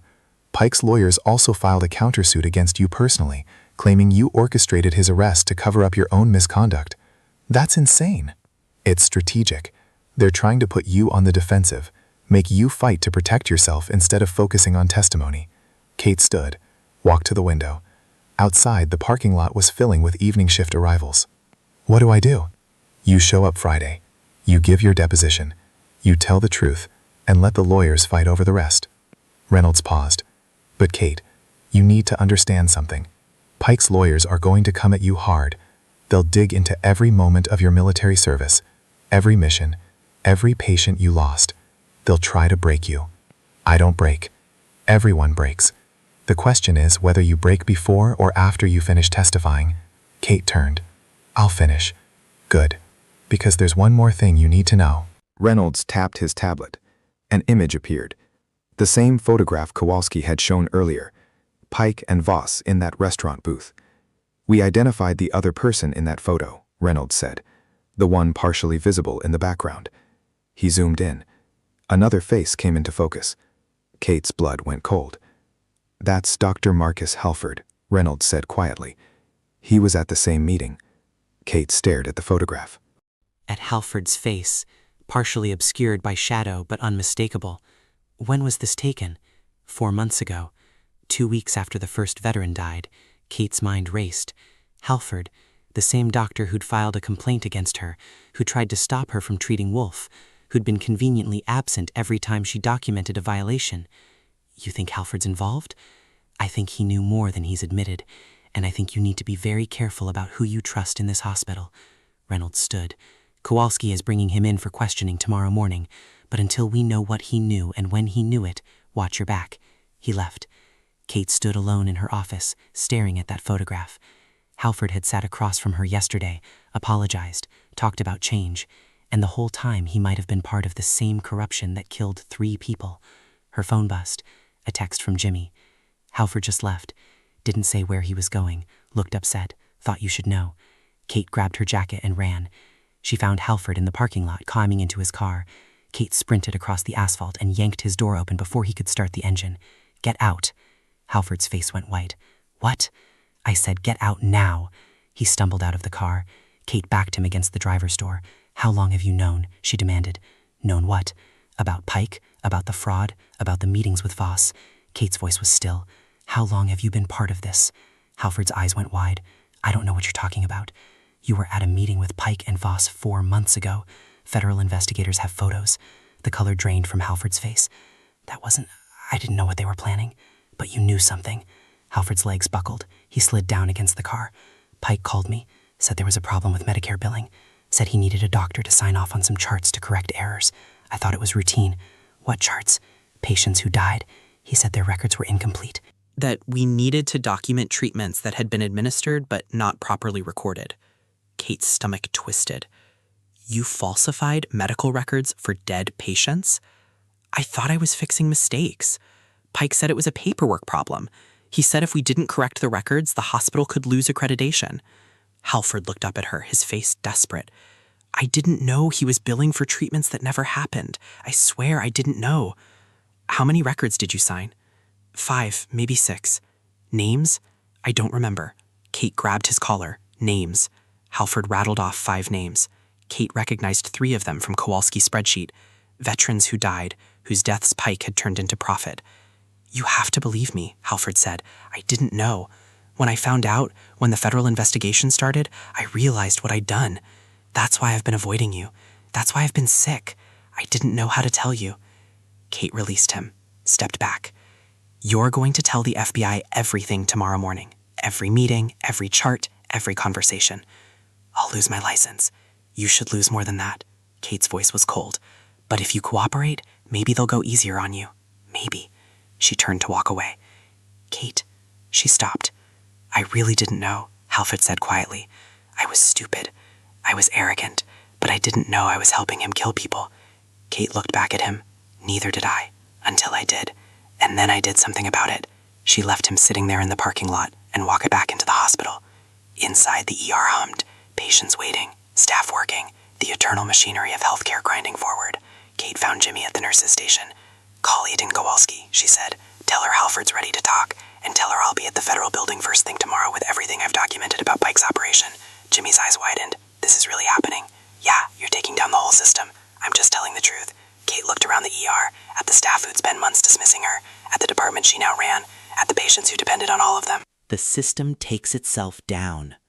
She climbed back to her office, sat at her desk, pulled up every incident report she'd ever filed, and started building a timeline. Every violation, every pattern, every death that could have been prevented. She documented it all with the same precision she'd used to document battlefield injuries. Clinical, thorough, damning. By midnight, she had 40 pages. By 2 a.m., she had 60. At 3 a.m., her door opened. Kate looked up, expecting security or a janitor. Colonel Reynolds stood there instead, his face carved from granite. "You need to see this." He handed her his tablet. A news article posted 20 minutes ago. The headline read, "Former Riverside General Director found dead in custody." Kate's hand shook as she read. Gordon Pike had been found unresponsive in his holding cell an hour ago. Apparent suicide. Preliminary investigation ongoing. But the final paragraph made her blood freeze. Sources close to the investigation say Pike left a note claiming he was being silenced by federal agents who fabricated evidence against him. He named multiple individuals he alleged were part of a conspiracy to destroy his reputation, including former Army medic Kate Brennan, now director of Riverside General's emergency services. Kate looked up at Reynolds. "He's making me look like I killed him. His lawyers are making you look like you killed him. Pike was a coward, but he wasn't stupid. That note was written by someone who knew exactly how to create reasonable doubt. Reynolds' voice was tight. And now the FBI's entire case just got a lot more complicated. Kate's phone exploded with notifications, news alerts, text messages, calls from numbers she didn't recognize. One text stood out, from an unknown number. "You should have stayed quiet. Now everyone will know what you really are." Kate stared at the message. Then another one arrived. "Check the news in 5 minutes."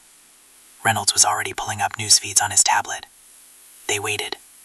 At 3:17 a.m., another article dropped. A different outlet, different angle.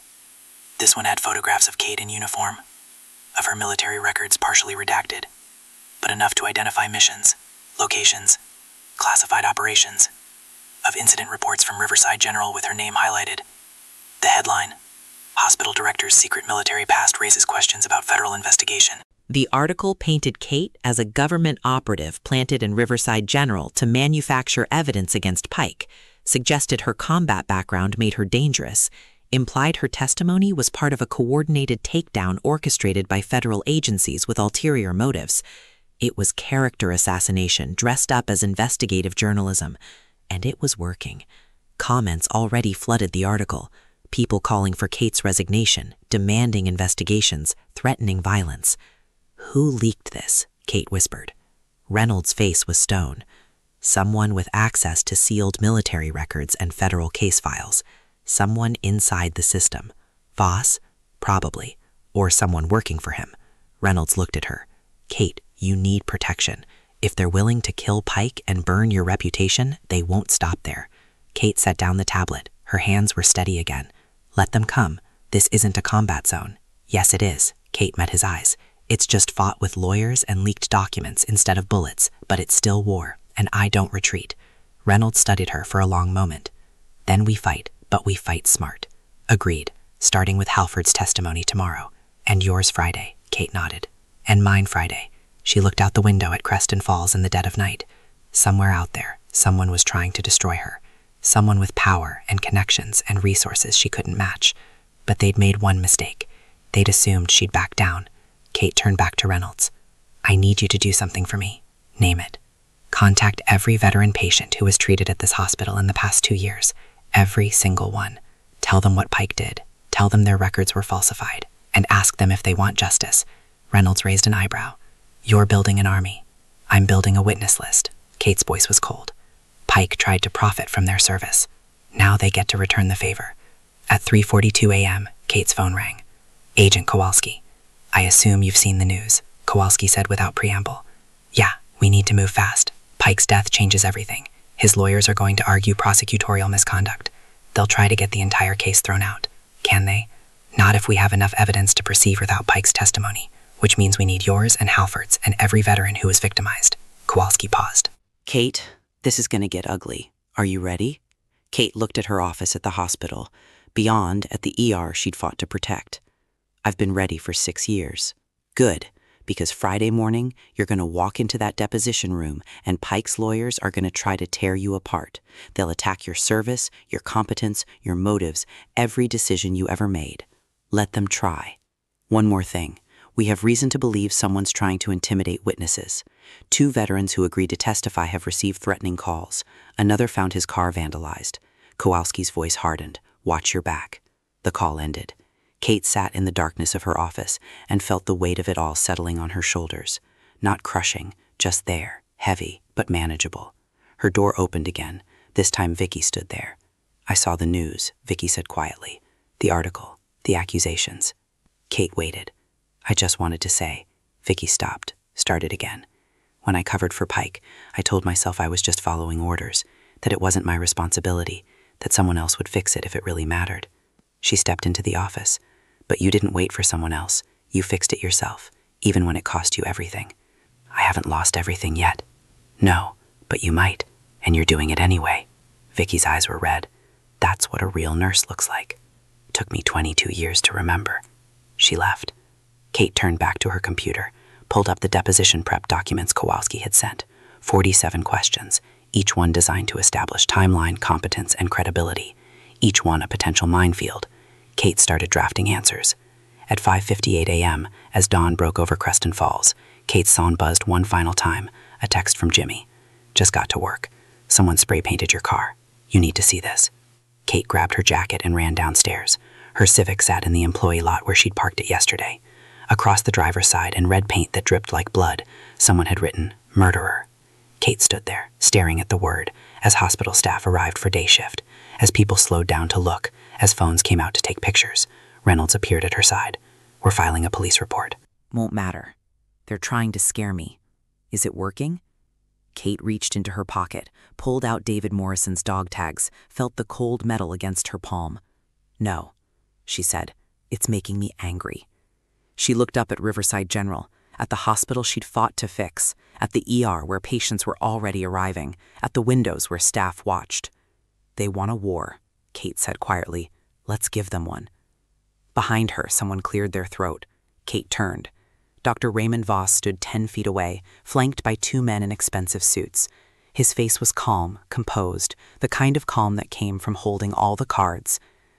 Director Brennan Voss said, "We need to talk about Friday, about your testimony, about choices that might be in everyone's best interests." Reynolds stepped forward, hand moving towards his sidearm, but Kate put a hand on his arm, stepped toward Voss instead. "I don't negotiate with criminals." Voss smiled. "Then you should have stayed in the army, because this isn't a battlefield, and the rules here are very different." He handed her an envelope. "Read that, think carefully, and remember, some enemies you can't fight with courage and incident reports. Some enemies you have to survive." He walked away, his lawyers following like shadows. Kate opened the envelope. Inside was a single document. A motion to revoke her medical license, filed by the State Medical Board. Grounds: mental instability stemming from untreated combat trauma. Supporting evidence: 6 years of classified mission reports documenting her exposure to combat stress. Psychological evaluations, incident reports from her final deployment. Everything she'd buried, everything she'd run from, all weaponized against her. Kate looked up at the hospital, at Reynolds beside her, at the word murderer dripping down her car, and she realized the real fight hadn't even started yet. Kate stood in the parking lot holding the motion to revoke her license while Reynolds made a phone call she couldn't hear. Around them, hospital staff pretended not to stare while absolutely staring. Her car dripped red paint onto the asphalt. The envelope felt heavier than it should. Reynolds finished his call and turned. "Legal team says the motion's garbage. Combat trauma doesn't disqualify you from medical practice. They're grasping. They're warning me." Kate folded the document. "Voss wants me to know he can destroy my career even if the criminal case moves forward. So what do you do?" Kate looked at the hospital, at the ER entrance where an ambulance was pulling in, at the windows of her office 4 floors up. "I go to work." She walked inside, left the vandalized car, left Reynolds making more calls, left the gathering crowd of onlookers. The ER swallowed her immediately. A cardiac arrest in Bay 4, a pediatric seizure in Bay 2, an elderly man with stroke symptoms waiting for CT. Kate moved through it all with mechanical precision, assessing, directing, documenting. The rhythm was familiar, comforting even. At 9 a.m., Agent Kowalski called. "Halford's here. He's talking. You need to hear this." Kate found an empty office and pulled up the video feed Kowalski sent. Halford sat across from 2 agents in an interrogation room, his face gray, his hands shaking. "Pike approached me 18 months ago," Halford said on screen. "Said the hospital was bleeding money. Said we needed to get creative with billing to stay afloat. I thought he meant optimizing codes, standard stuff, but then he started asking me to sign charts for patients I'd never treated." One of the agents leaned forward. "And you signed them?" "He said they were clerical errors. The treatments had been administered but not properly documented. He made it sound routine." Halford's voice cracked. "I didn't ask questions. I should have, but I didn't." "How many charts?" 8, maybe 10. I lost count." "Were you paid?" Halford hesitated. "Pike arranged for me to receive consulting fees, $20,000 over 6 months. He called it compensation for administrative work. You were being paid to falsify records. I didn't see it that way at the time." The agent slid a photograph across the table. "Tell us about this meeting." Kate watched Halford's face go white as he stared at the photo of him with Pike and Voss. That was 4 months ago. Pike said Voss wanted to discuss inspection protocols, said it was routine coordination between the hospital and state oversight. "What did you discuss?" Voss asked about veteran patient outcomes, asked if we'd had any complications, any deaths. Halford stopped. Pike told him everything was fine, that we'd had a few unfortunate cases, but nothing unusual. Voss seemed satisfied. Did he ask to see records? No. That's what felt wrong. He should have wanted documentation.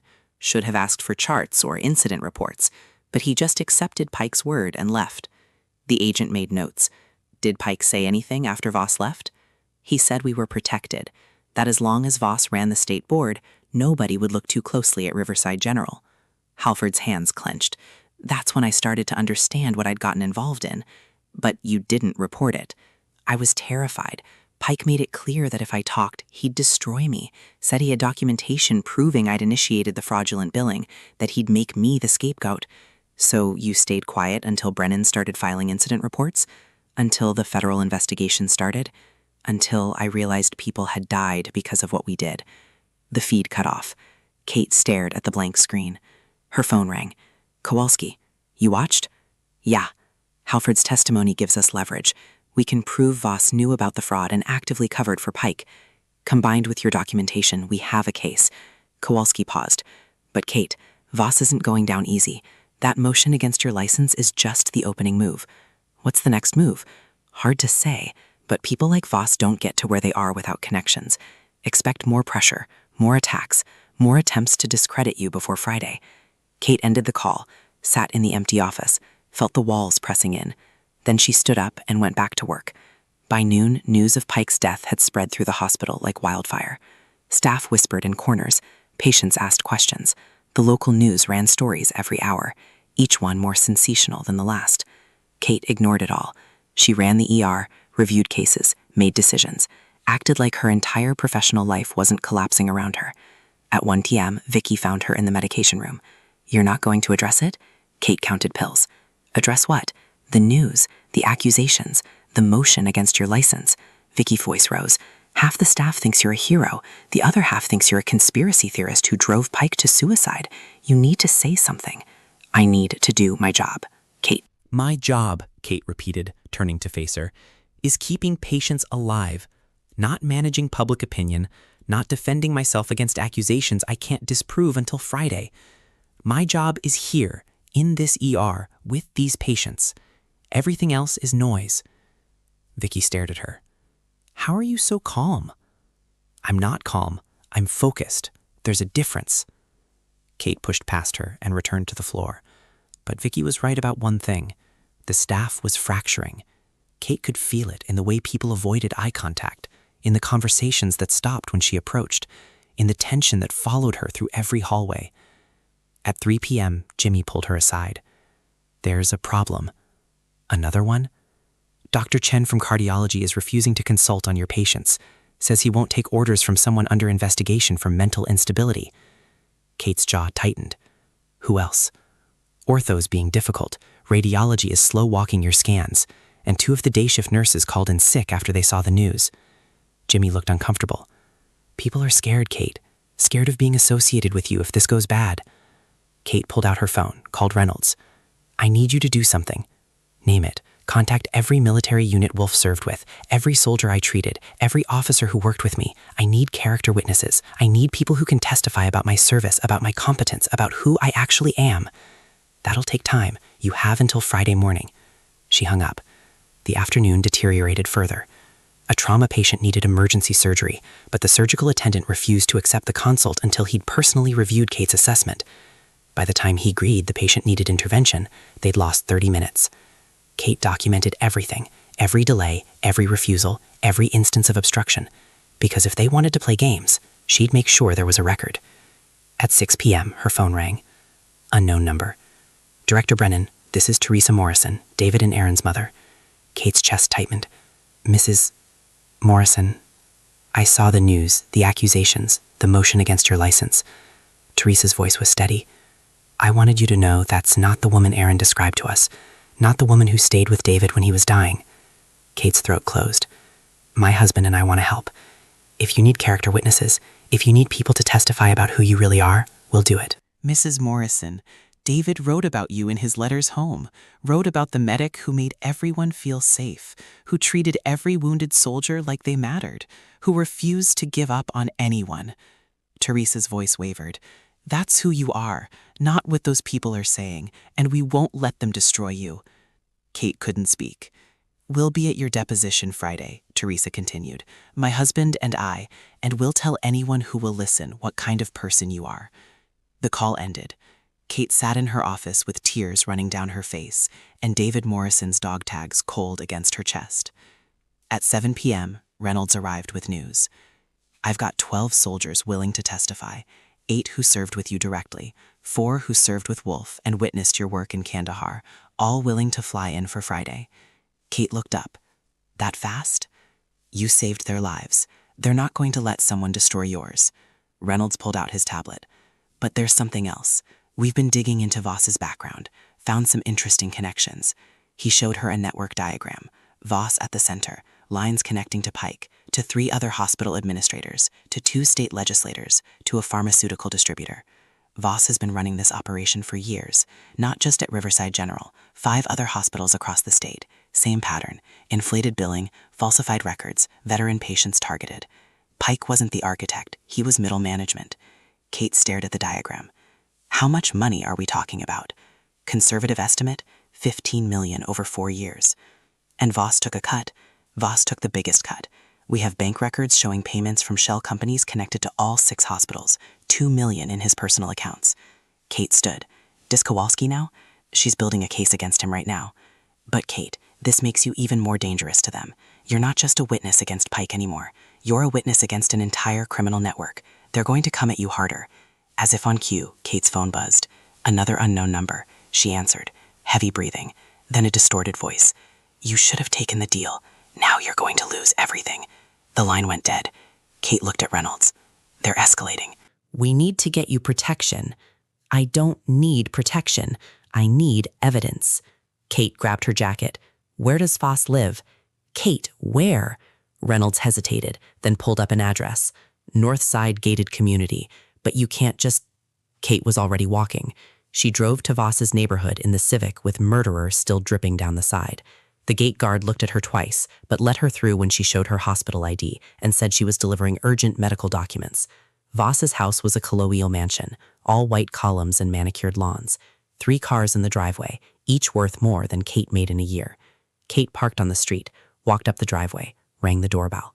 Voss answered, his face shifting from surprise to calculated calm. "Director Brennan, this is unexpected. We need to talk. I don't think that's appropriate. My lawyers advised, I'm not here to negotiate. I'm here to offer you a choice." Kate met his eyes. "You're going to withdraw the motion against my license. You're going to tell your lawyers to back off, and you're going to cooperate with federal investigators." Voss laughed. "Or what? Or I testify Friday. I tell them everything about the network, about the other hospitals, about the $15 million you've stolen, and I make sure every veteran organization in the country knows you profited from dead soldiers." Voss's smile faded. "You have no proof." "I have 12 soldiers willing to testify. I have bank records.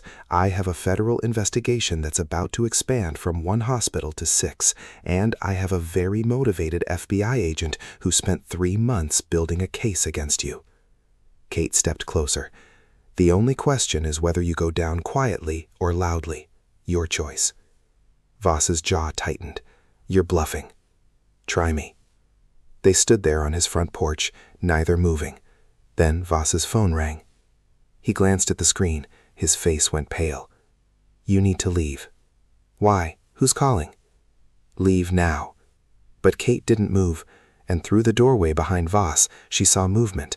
Someone else in the house. A woman appeared, mid-50s, well-dressed, holding a tablet. "Raymond, who's—" She stopped when she saw Kate. "Dr. Brennan." Kate stared. "Mrs. Voss." But the woman shook her head. "Sharon Whitmore, State Inspector General." The world tilted. Whitmore looked at Voss. "We need to talk inside, now." She turned to Kate. "You should come too." Kate followed them into a house that smelled like old money and new lies. Whitmore led them to a study lined with law books Voss had probably never read.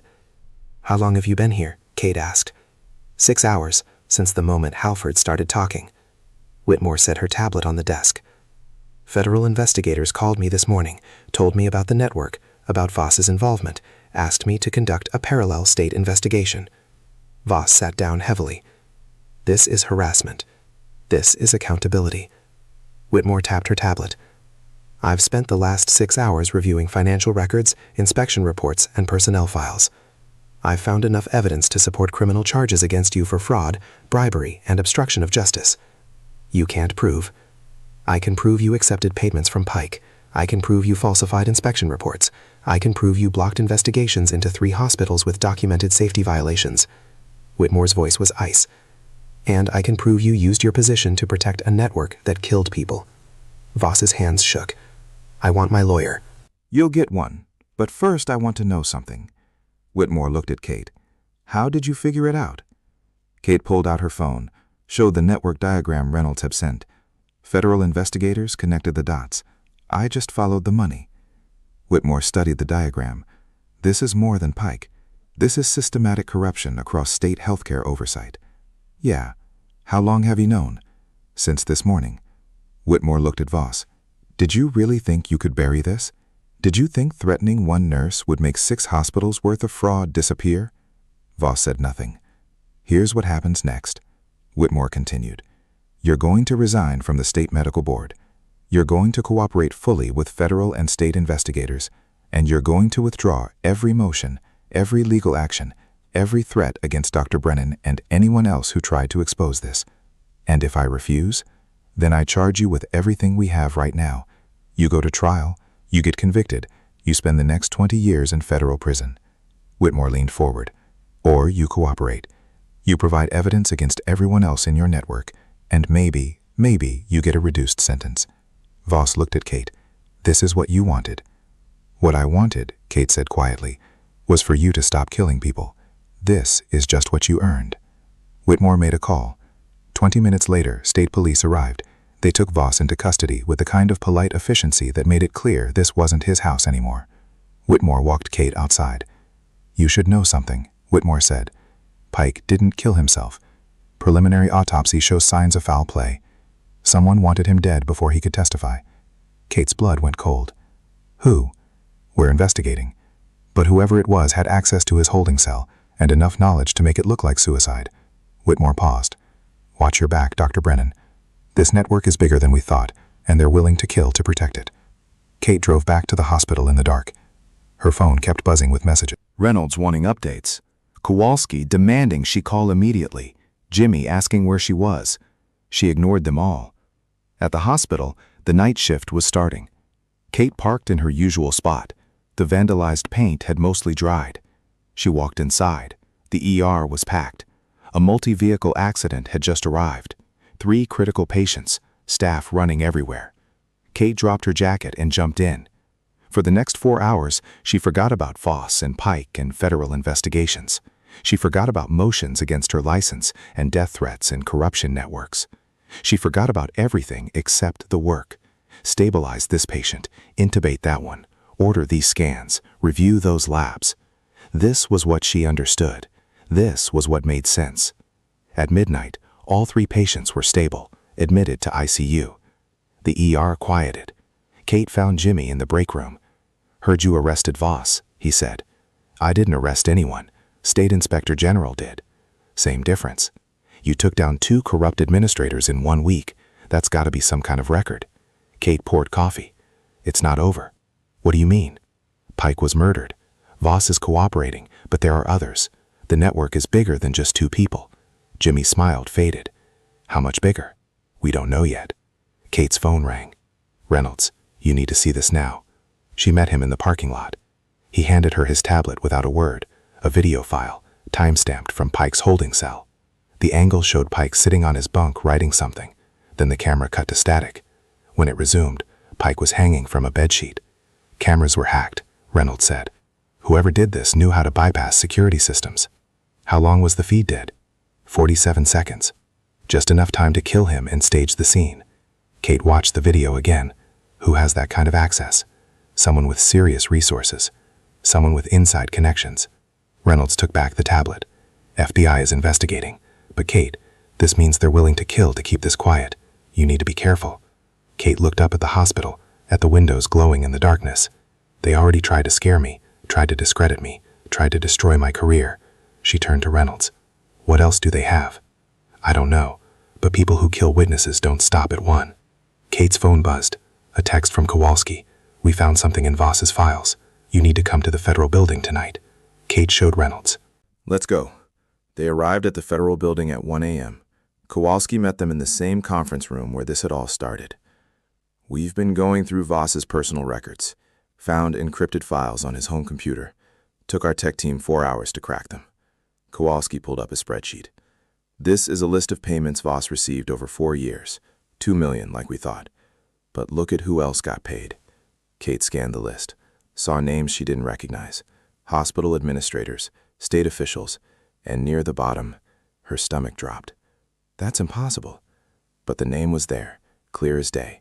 Colonel Mason Reed, Reynolds' commanding officer, the man who'd brought Wolf to Riverside General, the man who'd convinced Kate to take the director position. Reed had received 3 payments over 18 months.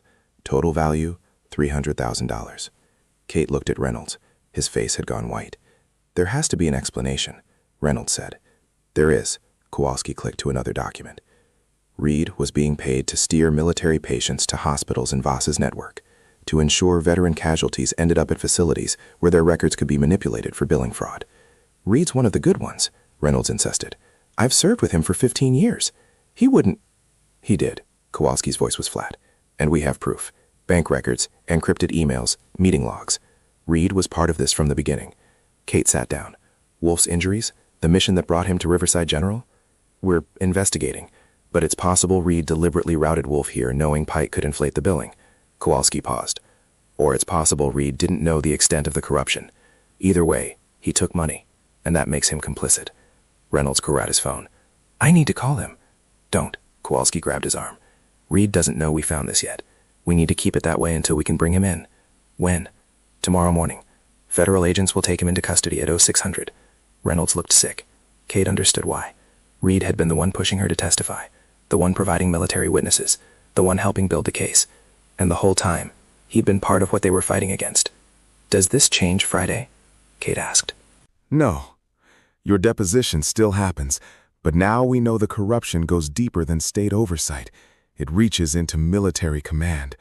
Kowalski elected Kate, which makes your testimony even more important and even more dangerous. Kate left the federal building at 2 a.m., feeling like the ground kept shifting under her feet. Every time she thought she understood the scope of this, it expanded. Reynolds drove her back to the hospital in silence. I'm sorry, he finally said. For what? For bringing you into this, for trusting Reed, for not seeing it sooner. Kate looked at him. You served with him for 15 years. You trusted him. That's not your fault. I should have known. Nobody knows until they know. Kate's voice softened. You taught me that in Kandahar when Morrison died. You told me I couldn't save everyone, that some people would die despite my best efforts, that I had to forgive myself for being human. Reynolds gripped the steering wheel. This is different. No, it's not. Reed made his choices. You made yours. You can't control what other people do, only what you do next. They reached the hospital. Kate got out. What are you going to do next? Reynolds asked. Kate looked up at the building. Same thing I've been doing. My job, until they physically dragged me away from it. She walked inside. The ER was quiet now. The overnight lull between late-night traumas and early morning emergencies. Kate found Vicky at the nurse's station doing paperwork. Thought you left hours ago, Vicky said. Got pulled into something. The investigation. Yeah, Vicky set down her pen. Is it true about Pike being murdered? Looks that way. Jesus. Vicky rubbed her face. How deep does this go? Deeper than anyone thought. Kate's phone buzzed. A text from an unknown number. Cancel Friday. Walk away. Last chance. She showed Vicky. Are you gonna listen? Vicky asked. Kate deleted the message. What do you think? I think you're either the bravest person I've ever met or the most stubborn. Can it be both? Vicky almost smiled. Yeah, it can be both. Kate went to her office, sat at her desk, pulled up the deposition prep documents one more time. 47 questions. She'd answered them all, reviewed them, refined them. She was ready. At 3 a.m., her office door opened. Halford stood there, looking worse than she'd ever seen him. Can we talk? Kate gestured to the chair. Halford sat. I've been thinking about what you said about doing something when you realize you're part of the problem. And I'm going to testify Friday. Not just about the charts I signed, about everything.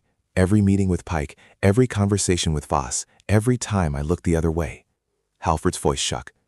I'm going to lose my license, probably face charges. But you were right. I can't pretend anymore. Kate studied him. Why now? Because I watched you these past few days, watched you fight, watched you refuse to back down even when they came at you with everything they had. Halford met her eyes. I spent 14 years becoming the kind of doctor I swore I'd never be. Time to stop. He left. Kate sat alone in her office as dawn approached. Outside, Creston Falls was waking up. Shift changes, morning routines, the eternal rhythm of a city that kept moving no matter what. Her phone buzzed one more time. Reynolds Reed's in custody, cooperating, says he has information about who killed Pike. Kate called him. What information? Reed says Pike was killed by someone inside the network, someone who knew Pike was about to flip. Someone with access to secure facilities and knowledge of how to bypass security systems. Who? Reynolds hesitated. Reed won't say until he has immunity. But Kate, he says this person is planning to target you next, says they see you as the biggest threat. When? Friday. During your deposition, Reed says they're planning something to make sure you never testify. Kate's blood went cold. What kind of something? He won't say, but federal agents are taking the threat seriously. They're arranging security for Friday. Armed escort, secure location, the works. Kate looked out her window at the ER below, at the patients arriving, at the staff working. I'm still testifying, Kate. I don't care what they're planning. I don't care how dangerous it is. 3 people are dead. 15 million was stolen. Veterans were victimized. Her voice hardened. I'm testifying. Then we make sure you survive to do it. The call ended. Kate sat in her office and watched the sun rise over Creston Falls for the 4th morning in a row. 4 days since Wolf had arrived bleeding in her ER. 4 days since her entire life had exploded and rebuilt itself into something she barely recognized. 4 days until Friday. Until she walked into that deposition room and told the truth, no matter what it cost.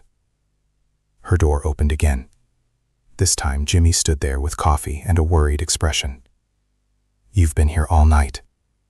Yeah. You need to sleep. I need to work. Jimmy set the coffee on her desk. Kate, everyone's talking about the threats, about Pike being murdered, about Friday. They're scared for you. They should be scared for themselves. This place almost killed them too. What do you mean? Kate pulled up the files on her computer. The violations, the deaths, the evidence that showed exactly how close Riverside General had come to complete collapse. Pike and Voss weren't just stealing money. They were dismantling patient safety piece by piece. Another 6 months, and this hospital would have been killing people weekly. She looked at Jimmy. Everyone who works here was complicit. Some actively, most passively, but complicit. Jimmy's face went pale. What happens now? Now we rebuild. We fix what they broke. We make sure it never happens again. Kate stood. Starting with Friday, when I testify. And this whole thing finally ends. But even as she said it, Kate knew it wasn't ending Friday. It was just beginning. Because somewhere out there, someone was planning to make sure she never made it to that deposition room. Someone with resources, with access, with a willingness to kill. And Kate had no idea who they were. Friday morning arrived cold and clear. Kate stood in her apartment at 5 a.m., staring at the suit she'd bought Thursday afternoon. The first real suit she'd owned since leaving the Army. Dark gray, professional, the kind of armor people wore to courtrooms instead of battlefields. She dressed slowly, clipped David Morrison's dog tags inside her collar where nobody could see them, put on the jacket, checked her reflection. The woman looking back wasn't the quiet night nurse who'd walked into Riverside General 6 months ago, wasn't the combat medic who'd left the Army 6 years ago either. She was something new, something forged in the space between those two versions. Her phone buzzed. Reynolds is outside. Ready when you are. Kate grabbed her files and walked out. 2 black SUVs waited at the curb. 4 federal agents in tactical gear. Reynolds stood beside the lead vehicle, looking like he hadn't slept. Morning, he said. Morning. They drove through empty Creston Falls streets toward the federal building downtown. Kate watched the city pass, the hospital where she worked, the VA clinic where she'd started therapy, the neighborhoods where people were just waking up to another ordinary day. Nothing about today was ordinary. Reed talked all night, Reynolds said from the front seat, gave investigators everything. Names, accounts, meeting locations, the whole network. Did he say who killed Pike? Yeah. Reynolds turned to look at her. Dr. Sharon Whitmore. Kate's blood went cold. The state inspector general. She wasn't really investigating Voss.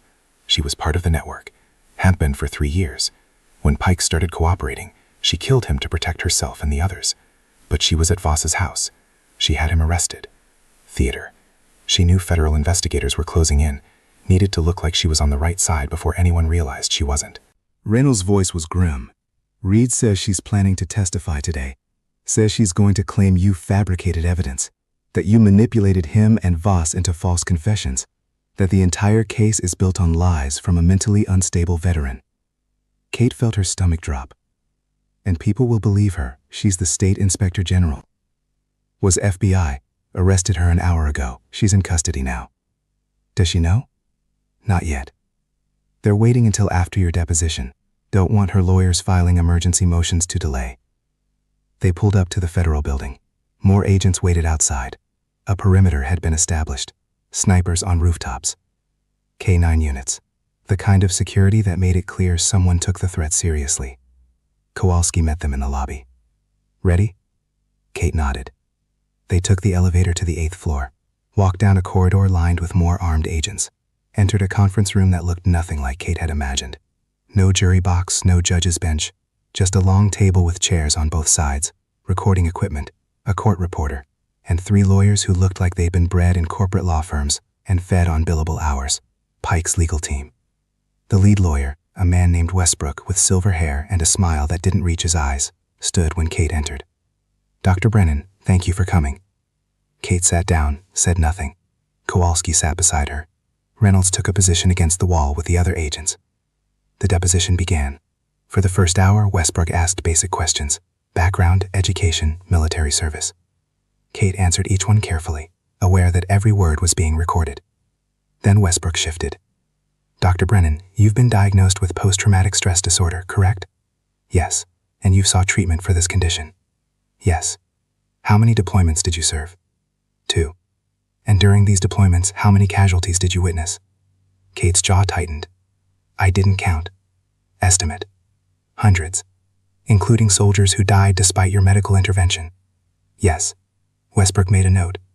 Would you say these experiences affected your judgment, your perception of events? Kowalski Kaiden. Objection. Dr. Brennan's mental health is irrelevant to.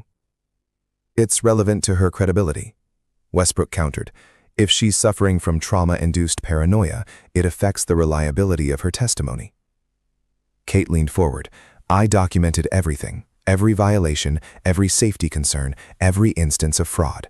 You can question my mental health all you want, but you can't question my documentation.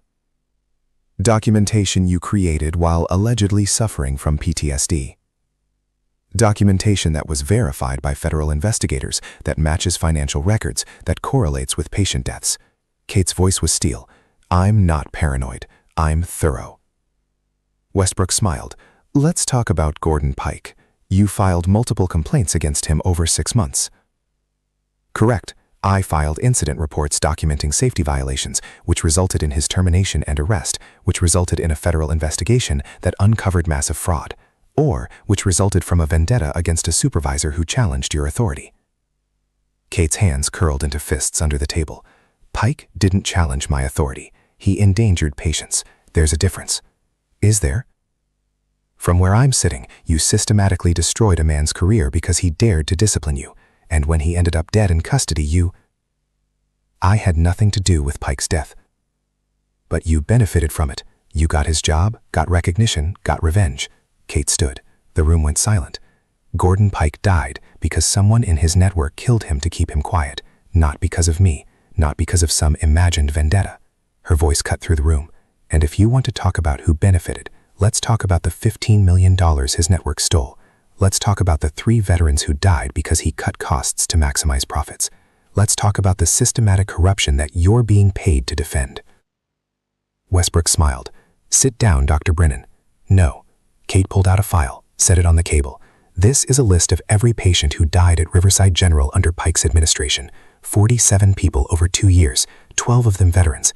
Every single death preventable with proper staffing and equipment. She opened the file. Photos spilled across the table. Faces, names, service records. This is Sergeant James Kowalski, died from sepsis that should have been caught if Pike hadn't cut lab staffing. This is Private Lisa Martinez, died from a medication error that happened because Pike used expired drugs to save money. This is Captain David Reardon, died from surgical complications because Pike delayed his transfer to save on ambulance costs. Kate looked at Westbrook. You want to talk about who benefited from Pike's corruption? Talk to their families. Tell them their loved ones died so Pike could steal money. Tell them I'm the problem. The room was dead silent. Westbrook recovered quickly. Your theatrics don't change the facts. You're an unstable veteran with an axe to grind. Your testimony is worthless. The door opened. Teresa and Robert Morrison walked in. Behind them, 12 soldiers in dress uniforms. Behind them, Agent Kowalski with a tablet. Teresa stepped forward. My son David wrote me letters about Dr. Brennan, about how she saved lives, about how she stayed with wounded soldiers when everyone else gave up. She's not unstable. She's the most stable person I've ever heard of. One of the soldiers, Staff Sergeant Martinez from Wolf's team, spoke next. I served with Sergeant Brennan in Helmand Province, watched her treat casualties under enemy fire for 6 hours straight. She's not paranoid. She's competent. More competent than most doctors I've worked with. Another soldier. She saved my life in Kandahar, pulled me out of a burning vehicle and kept me alive until medevac arrived. If she says Pike was corrupt, I believe her. One by one, the soldiers testified. Not under oath, not officially, but with the weight of personal experience that no lawyer could dismiss. Westbrook tried to object. Kowalski cut him off. These are character witnesses, and we have 12 more ready to testify in federal court. So you can keep attacking Dr. Brennan's credibility, or you can accept that she's telling the truth. Westbrook looked at his fellow lawyers. Some silent communication passed between them. We need a recess. Denied, Kowalski said. Dr. Brennan has answered your questions. Now I have some for you. She pulled up the tablet, showed the network diagram, the payments, the connections. Your client wasn't working alone. He was part of a network that stole $15 million and killed multiple people. And you're defending him because you were paid by the same network to obstruct this investigation. Westbrook's face went white. That's a baseless accusation. Is it? Because I have financial records showing your law firm received $300,000 from a shell company connected to Dr. Raymond Voss, paid 2 weeks before you agreed to represent Pike. Kowalski smiled. So, let's talk about who has credibility problems. The door opened again. FBI agents entered. Daniel Westbrook, you're under arrest for obstruction of justice and conspiracy to commit fraud. They took him out in handcuffs. His fellow lawyer sat frozen. Kowalski looked at Kate. I think we're done here. Kate walked out of the federal building at noon, surrounded by soldiers who'd flown across the country to defend her. Teresa Morrison hugged her in the lobby. Robert Morrison shook her hand and told her David would be proud. Reynolds waited by the SUV. Whitmore's been charged. Reed's cooperating. The network's collapsing. He paused. It's over. Kate looked up at the federal building. Not yet. She drove back to Riverside General alone. The vandalized paint on her car had been cleaned off by someone. She didn't know who. The parking lot was full. Shift change. People coming and going. Kate walked into the ER. Staff stopped what they were doing. Stared. She kept walking. Found Vicky at the nurse's station. How'd it go? Vicky asked. Pike's lawyers are under arrest. The network's done. Federal prosecutors have everything they need. Vicky exhaled. So it's really over. The investigation is. The work isn't. Kate climbed to her office, sat at her desk, pulled up the files she'd been working on for a week. Staffing proposals, equipment upgrades, protocol revisions, all the things that would rebuild Riverside General into something that actually cared about patients. She worked through the afternoon, through the evening, through the night. At 2 a.m., Jimmy found her still at her desk. You're going to burn out, he said. Probably. Take a break. Go home. Sleep. Kate looked at him. I spent 6 years running from who I was, hiding, pretending, trying to be invisible. She gestured at the files. I'm done hiding. This is who I am. Someone who fixes broken things even when it's hard, especially when it's hard. Jimmy smiled. Yeah, I know. He left. Kate returned to work. Saturday morning brought news coverage. Every channel running the story. Federal takedown of healthcare fraud network. Multiple arrests. Millions recovered. Veterans vindicated. Kate's face was on every screen. Her military service, her documentation, her testimony. She ignored it all. Sunday, the hospital board called an emergency meeting. Kate attended in scrubs because she'd been working a trauma case and hadn't had time to change. The board chairman, a man named Whitfield, who looked like he'd never missed a meal, cleared his throat. Director Brennan, in light of recent events, The board wants to commend you for your service. You've exposed corruption, saved lives, and restored integrity to this institution. Kate said nothing. We're prepared to offer you a permanent position as Director of Emergency Services, full authority, substantial raise, whatever resources you need to rebuild the department. I accept on 3 conditions, Kate said. Whitfield blinked. Conditions. 1. I hire and fire without board approval. 2. No administrative interference in medical decisions, ever. 3. Every veteran patient gets priority treatment and full advocacy support, non-negotiable. The board members looked at each other. Those are significant demands, Whitfield said. Those are basic requirements. You can accept them or find another director. Your choice. Silence. Then Whitfield smiled. Accepted all 3. Kate stood. Then we start tomorrow. She left them sitting there and returned to work. Monday morning. Kate assembled the entire ER staff, day shift, night shift, doctors, nurses, techs, everyone. They crowded into the largest conference room looking nervous. Kate stood at the front. 6 months ago, I started working here as a floor nurse. Nobody knew who I was, nobody cared. I was invisible. Easy to dismiss, easy to ignore. She paused. But I saw things. Violations, shortcuts, patterns that killed people, and I documented every single one. The room was silent. Some of you helped Pike. Some of you looked the other way. Some of you were just trying to survive in a broken system. Kate's voice softened. I'm not here to punish anyone. I'm here to rebuild, to create an ER that actually protects patients instead of profits. She pulled up a presentation, new protocols, new staffing ratios, new equipment, new standards. This is what we're building, starting today. Anyone who wants to be part of it, you're welcome. Anyone who wants to fight it, there's the door. Nobody moved. Good. Let's get to work. Over the next month, Riverside General transformed. New hires, new equipment, new culture. Veterans got dedicated advocates. Staff got proper support. Patients got care that didn't cut corners. Kate worked 18-hour days, slept in her office, lived on bad coffee and momentum. But slowly, the ER started to function like it should. On a cold December morning, Kate got a call from Colonel Reynolds. Major Wolf's being discharged from rehab today, wants to see you. Kate met them at the military medical center across town. Wolf stood in the lobby in dress uniform, looking human again, healthy, strong. Brennan, he smiled. Heard you've been busy a little bit. Heard you took down an entire corruption network, got 6 people arrested, rebuilt a hospital from scratch. He paused. Just another Tuesday for you? Kate almost smiled. Something like that. Wolf handed her an envelope. This is from the Army. Official commendation for your service, both during deployment and with this investigation. Kate opened it. A certificate, a medal. Words she couldn't quite process. You don't have to accept it, Wolf said quietly. I know you left that life behind, but I wanted you to know we haven't forgotten. That what you did matters. That who you are matters. Kate stared at the medal. Bronze star. Second one, for actions above and beyond. I spent 6 years trying to forget who I was, she said. Turns out I can't. Turns out I don't want to. She pinned the medal inside her jacket, next to Morrison's dog tags. Wolf saluted. Kate returned it. Then he pulled her into a hug. Thank you for everything. Same to you. That night, Kate sat in her apartment, the same small space she'd been living in for 6 months, but somehow felt different now. She pulled out her laptop and started writing. Not reports, not protocols. A letter to every veteran who'd been victimized by Pike's network, to every family who'd lost someone, to every person who'd been failed by a system that should have protected them.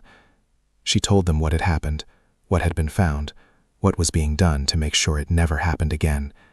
And she told them they mattered, that their service mattered, that they deserved better. She sent the letter at midnight. By morning, responses flooded her inbox. Hundreds of them. Veterans thanking her, families finding closure, people finding hope. Kate read every single one. 6 months later, Riverside General's ER had the highest patient satisfaction scores in the state, lowest mortality rates, best veteran care. Kate had built something that actually worked. She stood in her office one evening reviewing quarterly reports when Vicky knocked. "Got a minute?" Kate gestured to the chair. "I'm putting in my notice," Vicky said. Kate looked up. "Why?" "Because I've been a nurse for 23 years, and I've finally remembered what I'm supposed to be doing." Vicky smiled. "I'm going back to school, getting my nurse practitioner license, going to work in veteran care, help people who've been failed by the system." "That's good.